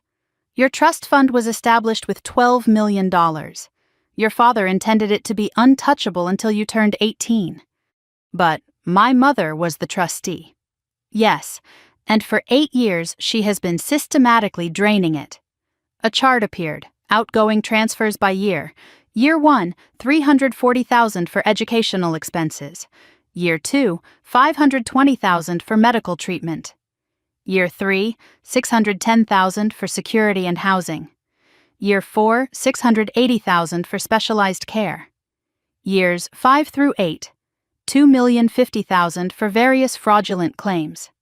Total withdrawn, $4.2 million. For what? Thomas clicked to photos. A beach house in the Hamptons, a condo in Miami, a yacht, jewelry, designer clothes. For this, none of it in your name. All of it purchased with money meant for your future. What is left? $7.8 million. Still substantial. But here is the problem. He pulled up another document. Amendment to trust proposed. Your mother filed paperwork last month to accelerate the dissolution of the trust. If approved, she could empty the entire fund within 90 days. When does it get approved? It would have been approved tomorrow. Your 18th birthday is in 2 months. She was racing the clock. I sat in silence, processing. $4.2 million. My mother's beach house, my father's near death. 8 years of lies. My father stood. We need to move. They landed in Los Angeles 2 hours ago. The FBI has units in position. But we need to be there for the takedown. FBI? Thomas nodded. Wire fraud, mail fraud, attempted murder, conspiracy to commit murder, child abandonment. We have been building this case for 3 years. Tonight, it ends. We moved through private corridors to a hangar. A sleek jet waited with the Sky Atlantic logo on the tail. I stopped at the stairs. "This is your plane?" My father's smile was sad. "One of them. I rebuilt the company from nothing after they tried to destroy me. I wanted to have the resources to find you, no matter what it took." We boarded. The cabin was luxury, leather seats, polished wood, soft lighting. I sank into a seat. My father sat across from me. The jet took off, climbing into the night sky over Atlanta. I watched the city lights shrink below. Thomas's phone buzzed. He answered, listened, his expression sharpening. "What is it?" Thomas covered the phone. "FBI surveillance in Los Angeles. Linda and Robert just left their hotel. They are heading to the airport." "They are running?" "No." His face was grim. "They booked 2 tickets to Geneva, one way, and they purchased a 3rd ticket in a different name." My blood ran cold. "Whose name?" Thomas met my eyes. "Yours. They are still planning to send you to the facility. They must have a backup plan to intercept you somewhere." My father's jaw set. "Not anymore, they do not." The jet banked west, engines roaring, racing toward the confrontation 8 years in the making. Somewhere over Tennessee, I read through the files Thomas had prepared. Every document, every photograph, every recorded conversation. My mother's voice, laughing about my father's death. My mother's handwriting, planning the murder of her husband. My mother's signature, draining my future one withdrawal at a time. I had spent 16 years wondering why she did not love me. Now I knew the truth. She had never seen me as a daughter, only as an asset, a key to a vault she intended to empty and discard. By the time the jet touched down in California, I had no more tears left. Only a cold, clear certainty that the woman who gave me life had been trying to steal it back, piece by piece, since the day my father's plane went down. And now it was time for her to answer for everything. The jet cut through darkness over New Mexico. I sat by the window, watching distant city lights below. The files Thomas gave me were spread across the table. Evidence of my mother's crimes. I had read every page, every document, every damning word. My hands no longer shook. My tears had dried. What remained was something harder, colder. Thomas worked his phone constantly, coordinating with the FBI, tracking my mother's movements. My father sat across from me, watching me with worried eyes. Marcus and Denise had stayed behind in Atlanta. Their part was done. "You do not have to be there," my father said. "You can wait at the hotel. Let the FBI handle it." "No. I need to say it myself. I need them to hear it from me." "Why?" I looked at him. "Because my mother spent 16 years speaking for me, deciding what I thought, what I felt, what I was worth." I turned back to the window. Today, I speak for myself. Thomas shared live updates from FBI surveillance. They checked out of the Beverly Hills Hotel 30 minutes ago, paid cash, left no forwarding address, professional. They have had practice. This is not their first disappearing act. "The tickets to Geneva," I said. "What do we know?" Thomas pulled up the information. "First class, one way. Departing at 6 a.m. 3 tickets, Linda Ashford, Robert Ashford, and..." He paused. "Claire Mitchell. They still think they can get to me. They have contacts at the Geneva facility. Someone was supposed to intercept you in Atlanta, forge travel documents, and put you on a separate flight." My stomach turned. "Intercept me how?" "We do not know. The FBI is investigating. But the facility in Geneva is not just a boarding school. It is a network." Thomas's voice dropped. "Claire, your mother is not the only one who has used this system.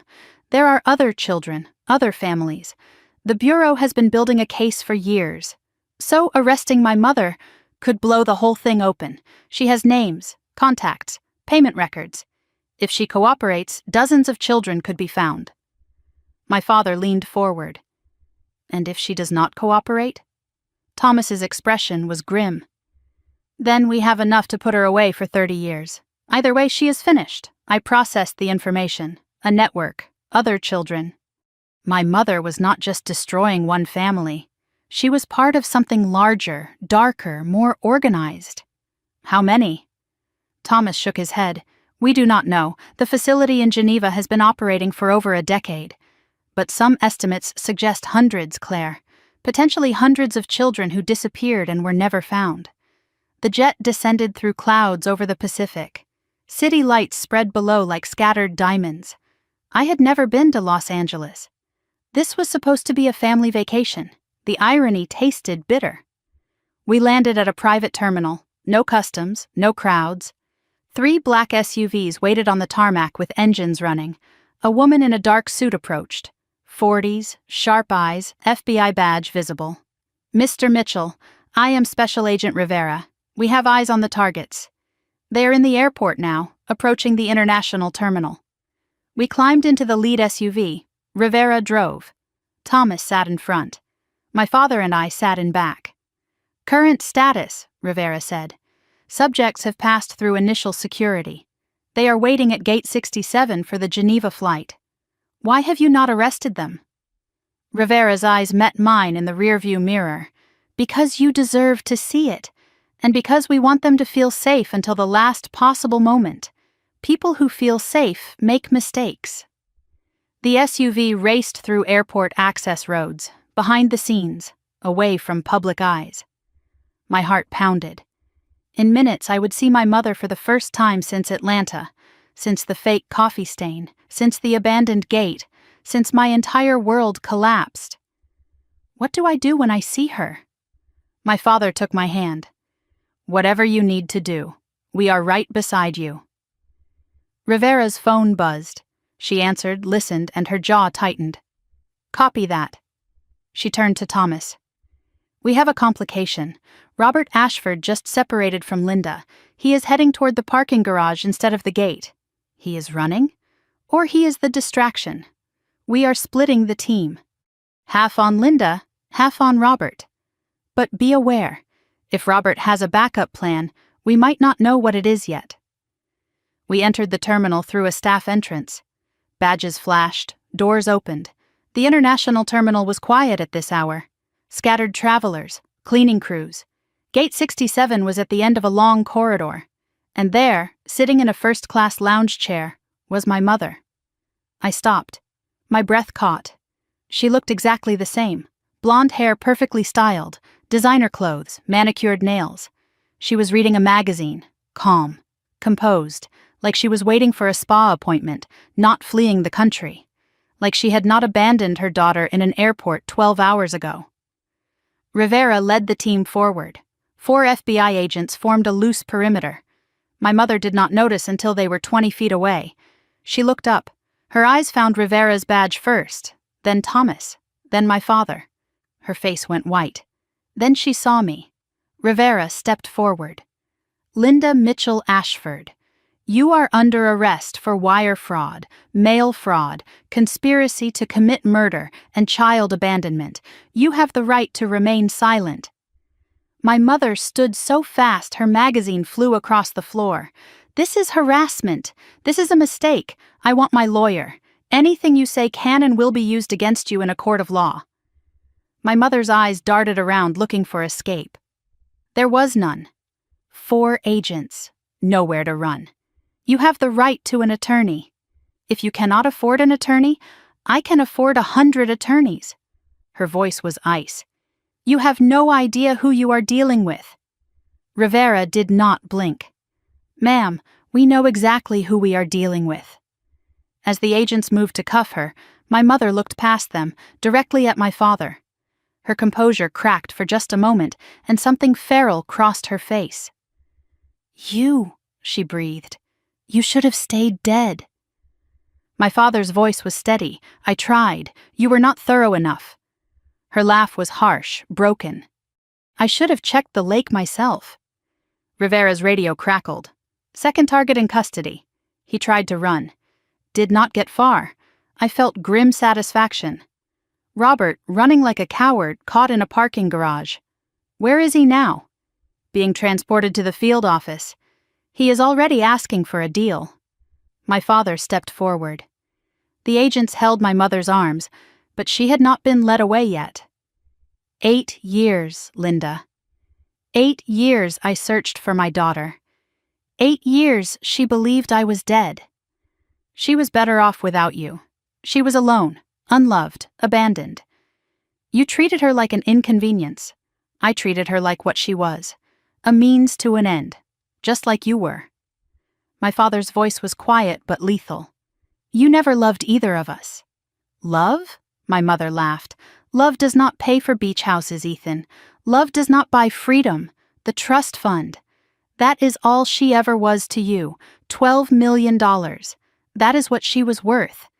And I would have had every penny if you had just stayed dead like you were supposed to. Something snapped inside me. I pushed past Thomas, past Rivera, until I was standing in front of my mother. Look at me. Her eyes slid to me, cold, calculating, without a trace of maternal warmth. Claire, sweetheart, this is all a misunderstanding. Do not. My voice did not waver. When I was 12, I asked you why Dad died. Do you remember what you said? She was silent. You said some people are not meant to stay. I thought you meant it philosophically, like fate or God's will. I stepped closer. But you meant it literally. You decided he was not meant to stay. You decided I was not meant to stay. We were just obstacles between you and the money. As agents led my mother away, she called out, "Claire, Claire, wait!" I stopped, but did not turn.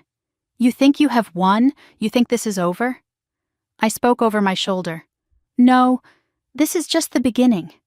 I know things, Claire, about your father, about the company, about things he does not want anyone to know.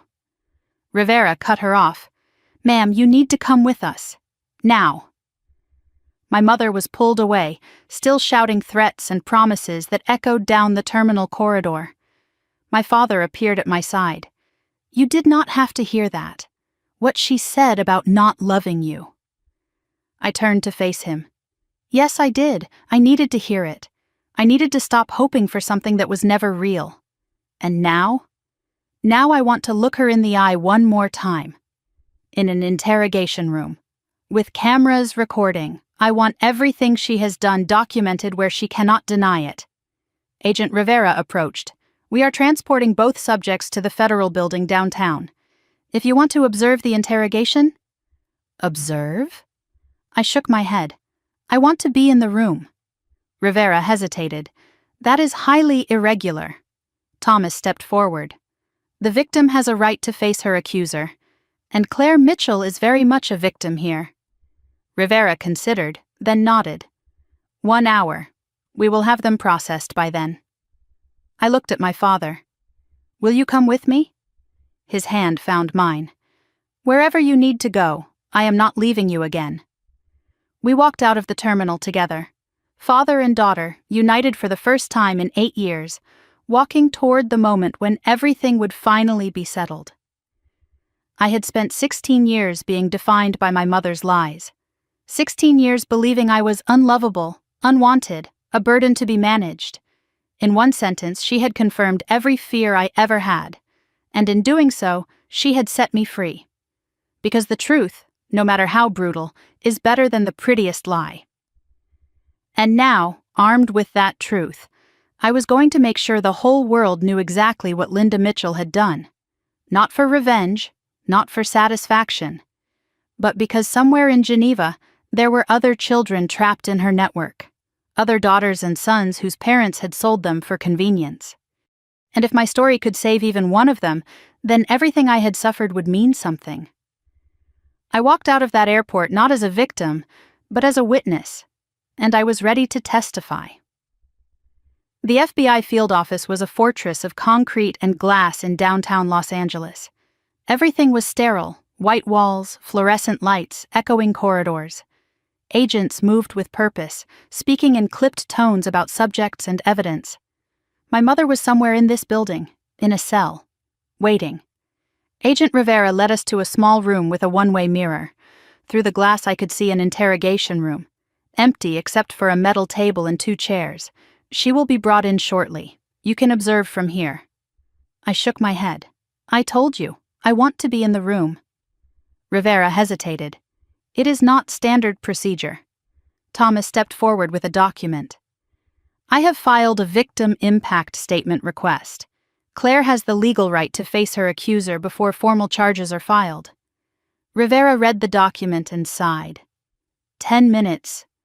That is all I can give you. 10 minutes is enough. I stood before the one-way mirror, staring at the empty room. My reflection looked back at me. A girl I barely recognized, 16 years old, abandoned, betrayed, and somehow still standing. My father appeared beside me. You do not have to do this alone, I know. But the first part I need to say myself. Just me and her. And then? Then you can come in. Then we finish this together. A buzzer sounded. The interrogation room door opened. 2 agents escorted my mother inside, handcuffs removed but guards flanking her. She wore the same clothes from the airport, now wrinkled. Her hair was slightly disheveled. The first time I had ever seen her less than perfect. She sat in the metal chair, spine straight, chin lifted. Even now, even here, she projected control. Through the glass I studied her face, looking for cracks, looking for fear, looking for anything human.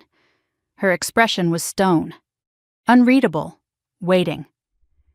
As I watched, my mother did something strange.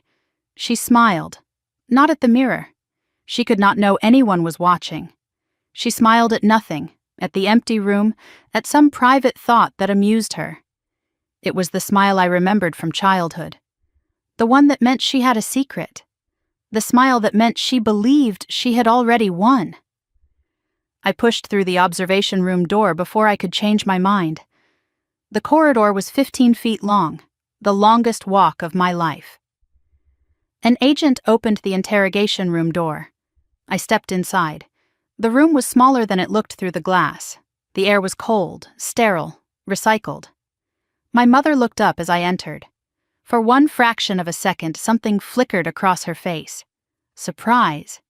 Then the mask returned. I sat across from her. The metal table between us felt both too wide and not wide enough. Neither of us spoke. The silence was a weapon. I would not be the first to break. Finally, my mother sighed. Theatrical, performative. Claire, sweetheart, thank God you are safe. Safe? You left me in an airport with nothing. That was Robert's idea. I never wanted... Do not. My voice was ice. She stopped mid-sentence. Do not lie. Not anymore. Not to me. She leaned back, studying me with new eyes. You have changed. You are harder than you were. Her lips curved. You are more like me now. Something twisted in my stomach. I am nothing like you. Her smile widened. Keep telling yourself that. But I see it. That coldness in your eyes. That calculation. You got it from me, sweetheart. The only gift I ever gave you. I pulled a folder from under my arm. Thomas had given it to me before I entered. Inside was the most damning evidence we had. I spread the documents across the table one by one. Do you recognize these? Bank statements, hotel photographs, transcripts of recorded conversations, the forged death certificate with my name, the handwritten letter to Robert. With each document, her composure chipped away. Her eyes darted from paper to paper. Where did you get these? Does it matter? They are real. They are documented. They are going to put you in prison for the rest of your life. Her laugh was brittle. You do not understand how the system works, Claire. I have lawyers. I have connections. I have... Nothing. You have nothing. Robert is in the next room telling the FBI everything. The offshore accounts, the Geneva contacts, the other families. Her face went pale. He would not... He already has.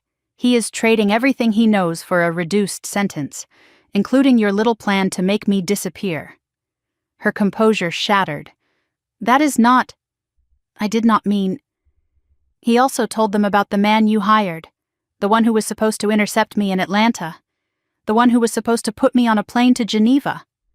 Her mouth opened, closed, opened again. No words came out.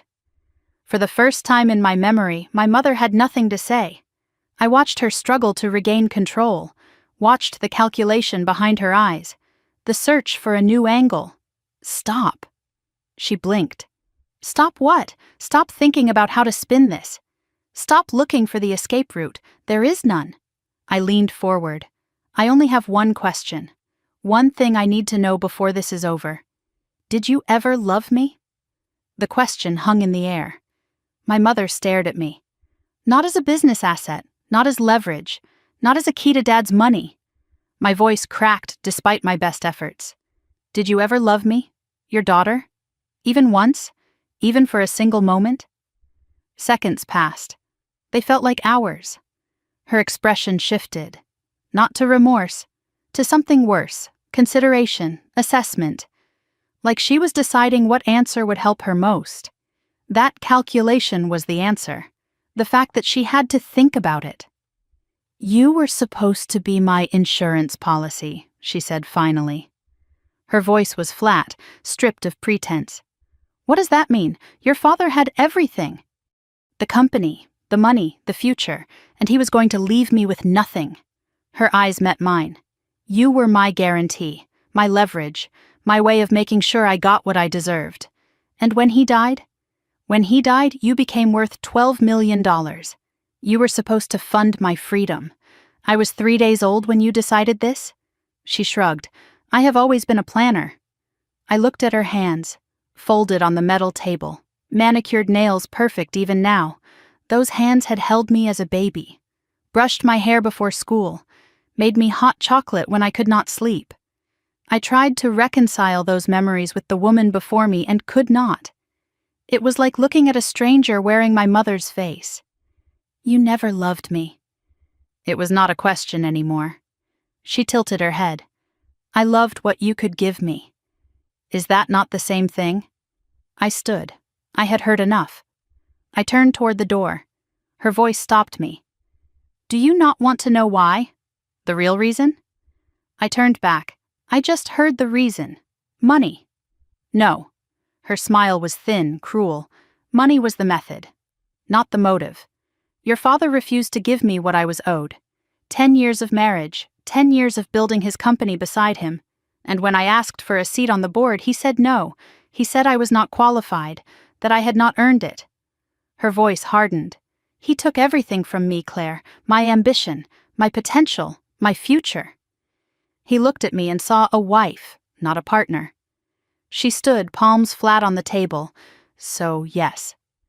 I found Robert. I made a plan, and I took everything from him, including his daughter, especially his daughter, because taking you hurt him more than taking the money ever could. The truth settled into my bones. This was never about the trust fund, never about the money. It was about making my father suffer. And I was the weapon. You used me to destroy him. For 10 years. Poetic, is it not? His greatest treasure, turned into his greatest pain. My voice was barely audible. And me? What about my pain?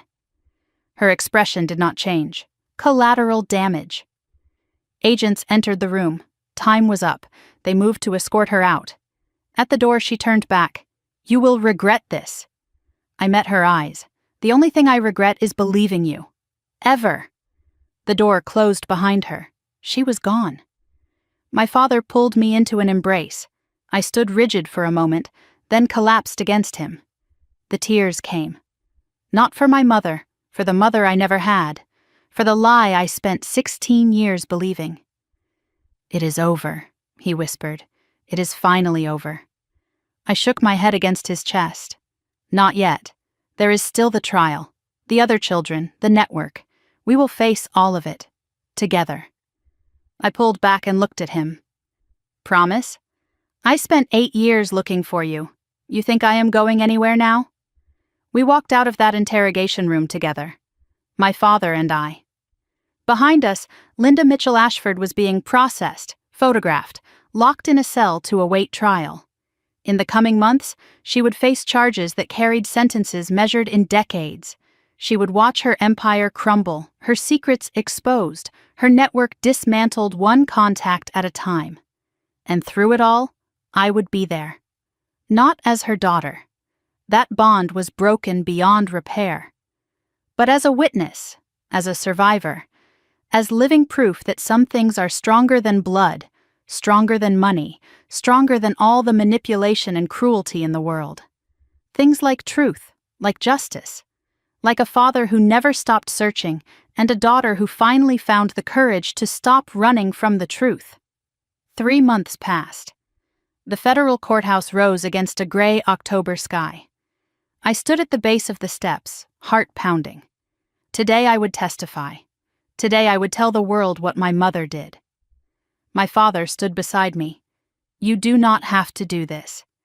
Thomas can present the evidence without your testimony. No, I need to say it myself. I need them to hear it from me. Why? I looked at the courthouse doors, because my mother spent 16 years speaking for me, deciding what I thought, what I felt, what I was worth. I started up the steps. Today, I speak for myself. The trial had lasted 8 days. I watched from the gallery as prosecutors built their case piece by piece. The financial documents showing $4.2 million in fraudulent withdrawals. The recordings of conversations between my mother and Robert.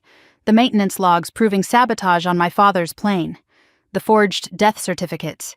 The Geneva connection with bank transfers to offshore accounts. Witnesses took the stand one after another. FBI forensic accountants traced every dollar she stole. Former Sky Atlantic employees testified about Robert's access to maintenance systems. The private investigator who planted the recording device. And then James's widow, the pilot's wife who described losing her husband to a mechanical failure that was actually murder. Her testimony broke me. Broke half the courtroom. Robert had taken a plea deal 3 weeks after the arrest. In exchange for full testimony against my mother, his charges were reduced. He spent 2 days on the stand, detailing everything, every conversation, every plan, every crime. When my mother's lawyer tried to discredit him, Robert produced handwritten notes she had given him, instructions for draining the trust fund, contacts in Geneva, contingency plans if my father was ever found alive. My mother's face went white when those notes were entered into evidence. The most damaging testimony came from an unexpected source. A maid who had worked in our Connecticut home for 3 years took the stand. She described finding me crying in my room one night, asking where my father was.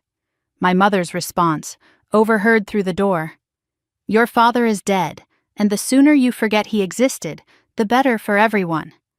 The maid had quit the next day. She kept that memory for 5 years, waiting for someone to ask.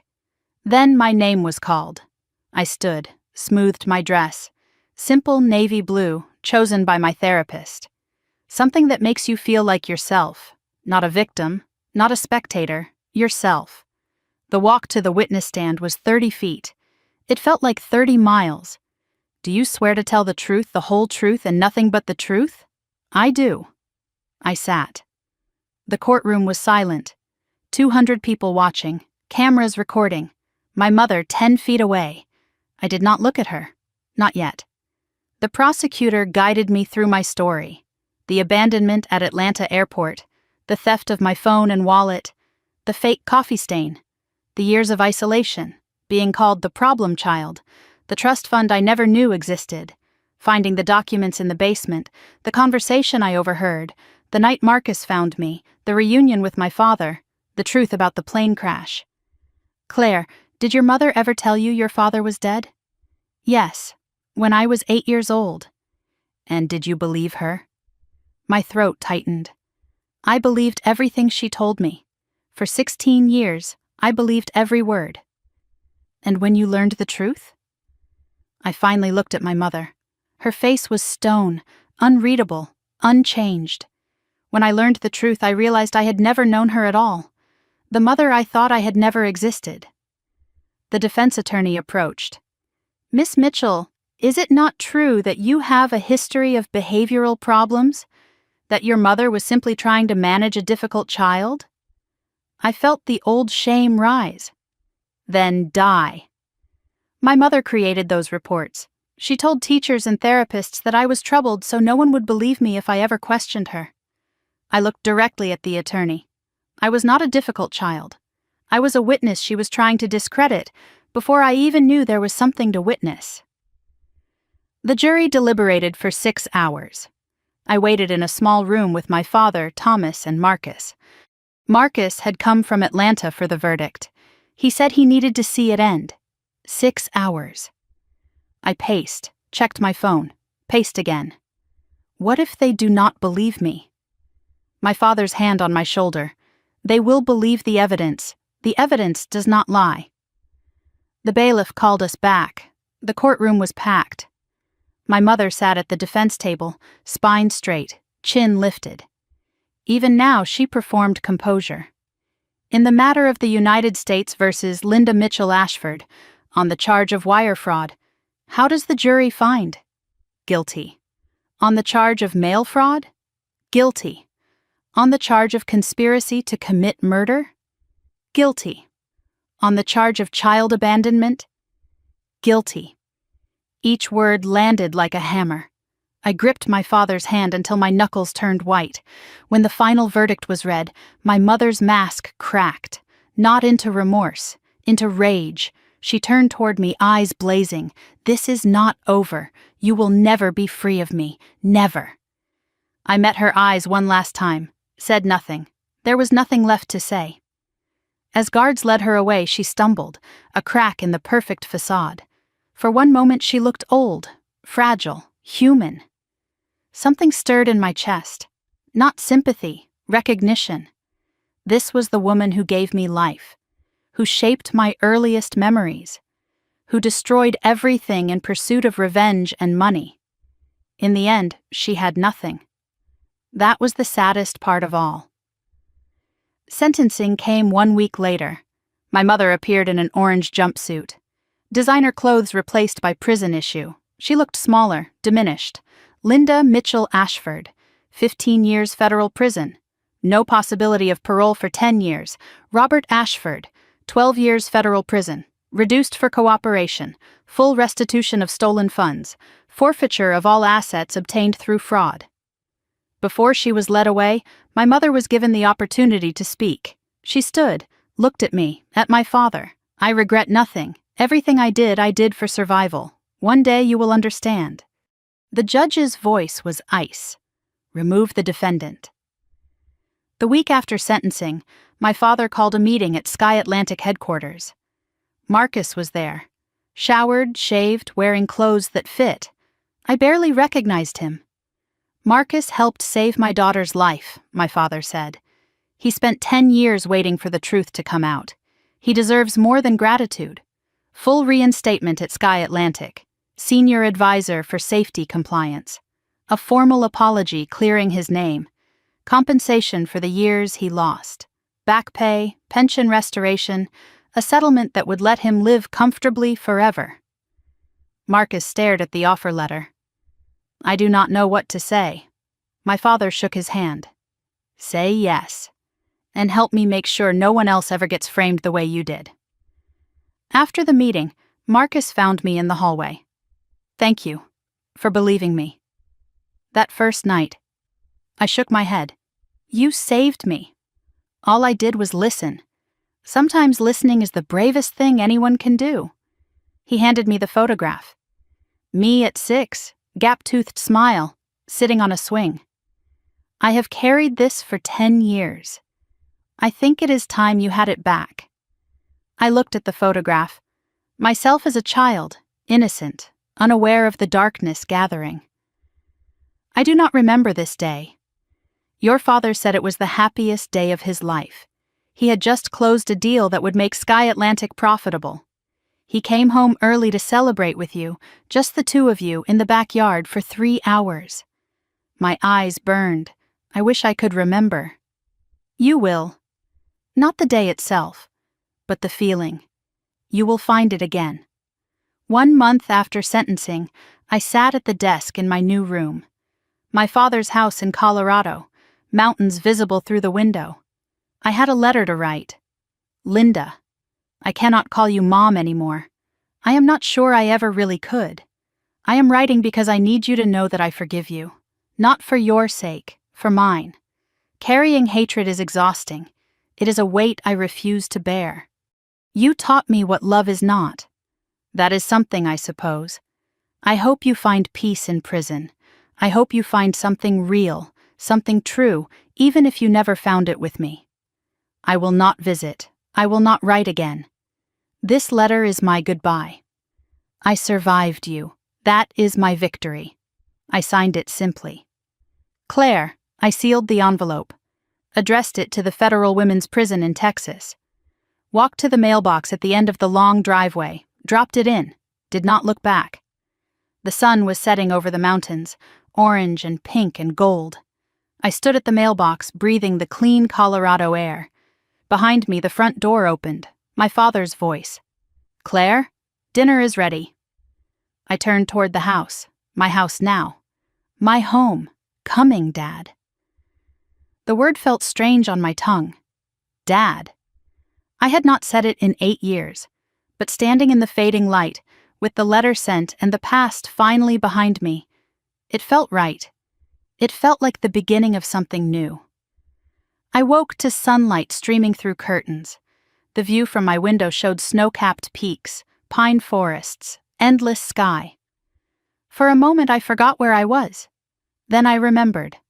Colorado, home, safe. I had lived here for 6 months. Some mornings I still could not believe it was real. Today was Saturday. Today was special. Today, Claire Elizabeth Mitchell turned 17. 1 year ago, I was invisible in a Connecticut mansion, counting days until I could escape. Now I had a father who made pancakes shaped like airplanes. Now I had a room with a mountain view and a door that locked from the inside. Now I had a life I chose, not one that was assigned to me. I sat on my window seat with my journal in my lap. My therapist suggested writing every morning. 3 things I was grateful for. Today's list. The mountains, Dad's terrible pancakes, being 17 and alive. I closed the journal and headed downstairs. The kitchen smelled like coffee and burnt batter. My father stood at the stove, spatula in hand, flour on his cheek. Happy birthday, Claire Bear. The nickname caught me off guard. I had not heard it since I was 5. Something warm bloomed in my chest. You remember that name? I remember everything. Every bedtime story, every scraped knee, every terrible joke you used to tell. He slid a plate in front of me, a pancake shaped vaguely like the number 17. My artistic skills have not improved. I laughed, a real laugh, the kind that used to feel impossible. After breakfast, he slid a small box across the table. Inside was a delicate silver necklace with a pendant. A compass. The needle pointed north. So you always know which way is home. My eyes stung. Dad, I missed 8 birthdays. I cannot get them back, but I can make sure you never feel lost again. I put on the necklace. The compass rested against my heart. The doorbell rang. My father grinned. That will be your other surprise. I opened the door to find Marcus and Denise standing on the porch. Marcus held a cake. Lopsided, clearly homemade. We heard there was a birthday happening. I looked at the 3 of them. My father. The homeless man who saved me. The airline manager who made the call that changed everything. 6 months ago, I had no one. Now I had a family. Not by blood, but by choice. And somehow, that meant even more. We ate cake in the living room. Chocolate, slightly burnt on the edges. Marcus looked different now. Clean-shaven, healthy, wearing a Sky Atlantic jacket. How was the new job? Exhausting. Wonderful. I forgot what it felt like to have purpose. Denise laughed. He is driving the maintenance teams crazy. In the best way. Someone has to make sure things are done right. They shared memories. Marcus talked about the night he found me. You looked like a ghost, sitting in that corner. I almost walked past. Why did you not? Because I saw your eyes. Your father's eyes. And I knew. My father reached over and squeezed my hand. He called me 10 minutes after he found you. First time we had spoken in 3 years. Marcus shrugged. Some things are more important than old grudges. Denise pulled out her phone and showed me a photograph. A young woman, maybe early 20s, standing in front of a university building. Her name is Mia. She was one of the children recovered from the Geneva network. My breath caught. She is okay. She is starting college in the fall. Her parents asked me to thank you. Why me? Because your testimony helped dismantle the network, because you were brave enough to speak. Denise scrolled through more photos. 17 faces, 17 children, some young, some teenagers. All of them found because my case broke the conspiracy open. These are the ones we know about. There are probably more. Families who never reported their children missing. Kids who aged out of the system. She looked at me. You did not just save yourself. You gave them a chance too. After cake, my father led everyone outside. The backyard sloped down toward a creek, surrounded by aspen trees. In the center stood a freshly planted Japanese maple. Small but sturdy. I planted it the week you moved in. A symbol. Of what? New growth, second chances, things that survive the winter. I knelt beside the tree and touched the slender trunk. The leaves were red and gold against the Colorado green. In Japan, they call it momiji. It means baby's hand. I thought of myself at 3 days old, already a pawn in my mother's game. Then I thought of myself now, 17, free, choosing my own path. Will it grow big? My father knelt beside me. If we take care of it, water it, protect it from the cold. Like us? Exactly like us. I looked at Marcus, at Denise, at my father. I have an idea. Every year on my birthday we add something, a stone, a flower, a memory. My father smiled. A tradition. Our tradition. For our family. I thought about the word family. For 16 years, it had meant obligation, manipulation, performance. Now it meant this. 4 people who chose each other, who showed up not because they had to, but because they wanted to. I had spent my whole life trying to earn my mother's love. I never realized that real love does not have to be earned. It is given freely, or it is not love at all. That evening, I sat on the porch swing wrapped in a blanket. My father brought hot chocolate with too much whipped cream. Just like I used to love. How does it feel, being 17, different, like I am finally catching up to myself? What do you mean? For years, I felt like I was watching my life from outside, like nothing was real. I sipped the chocolate.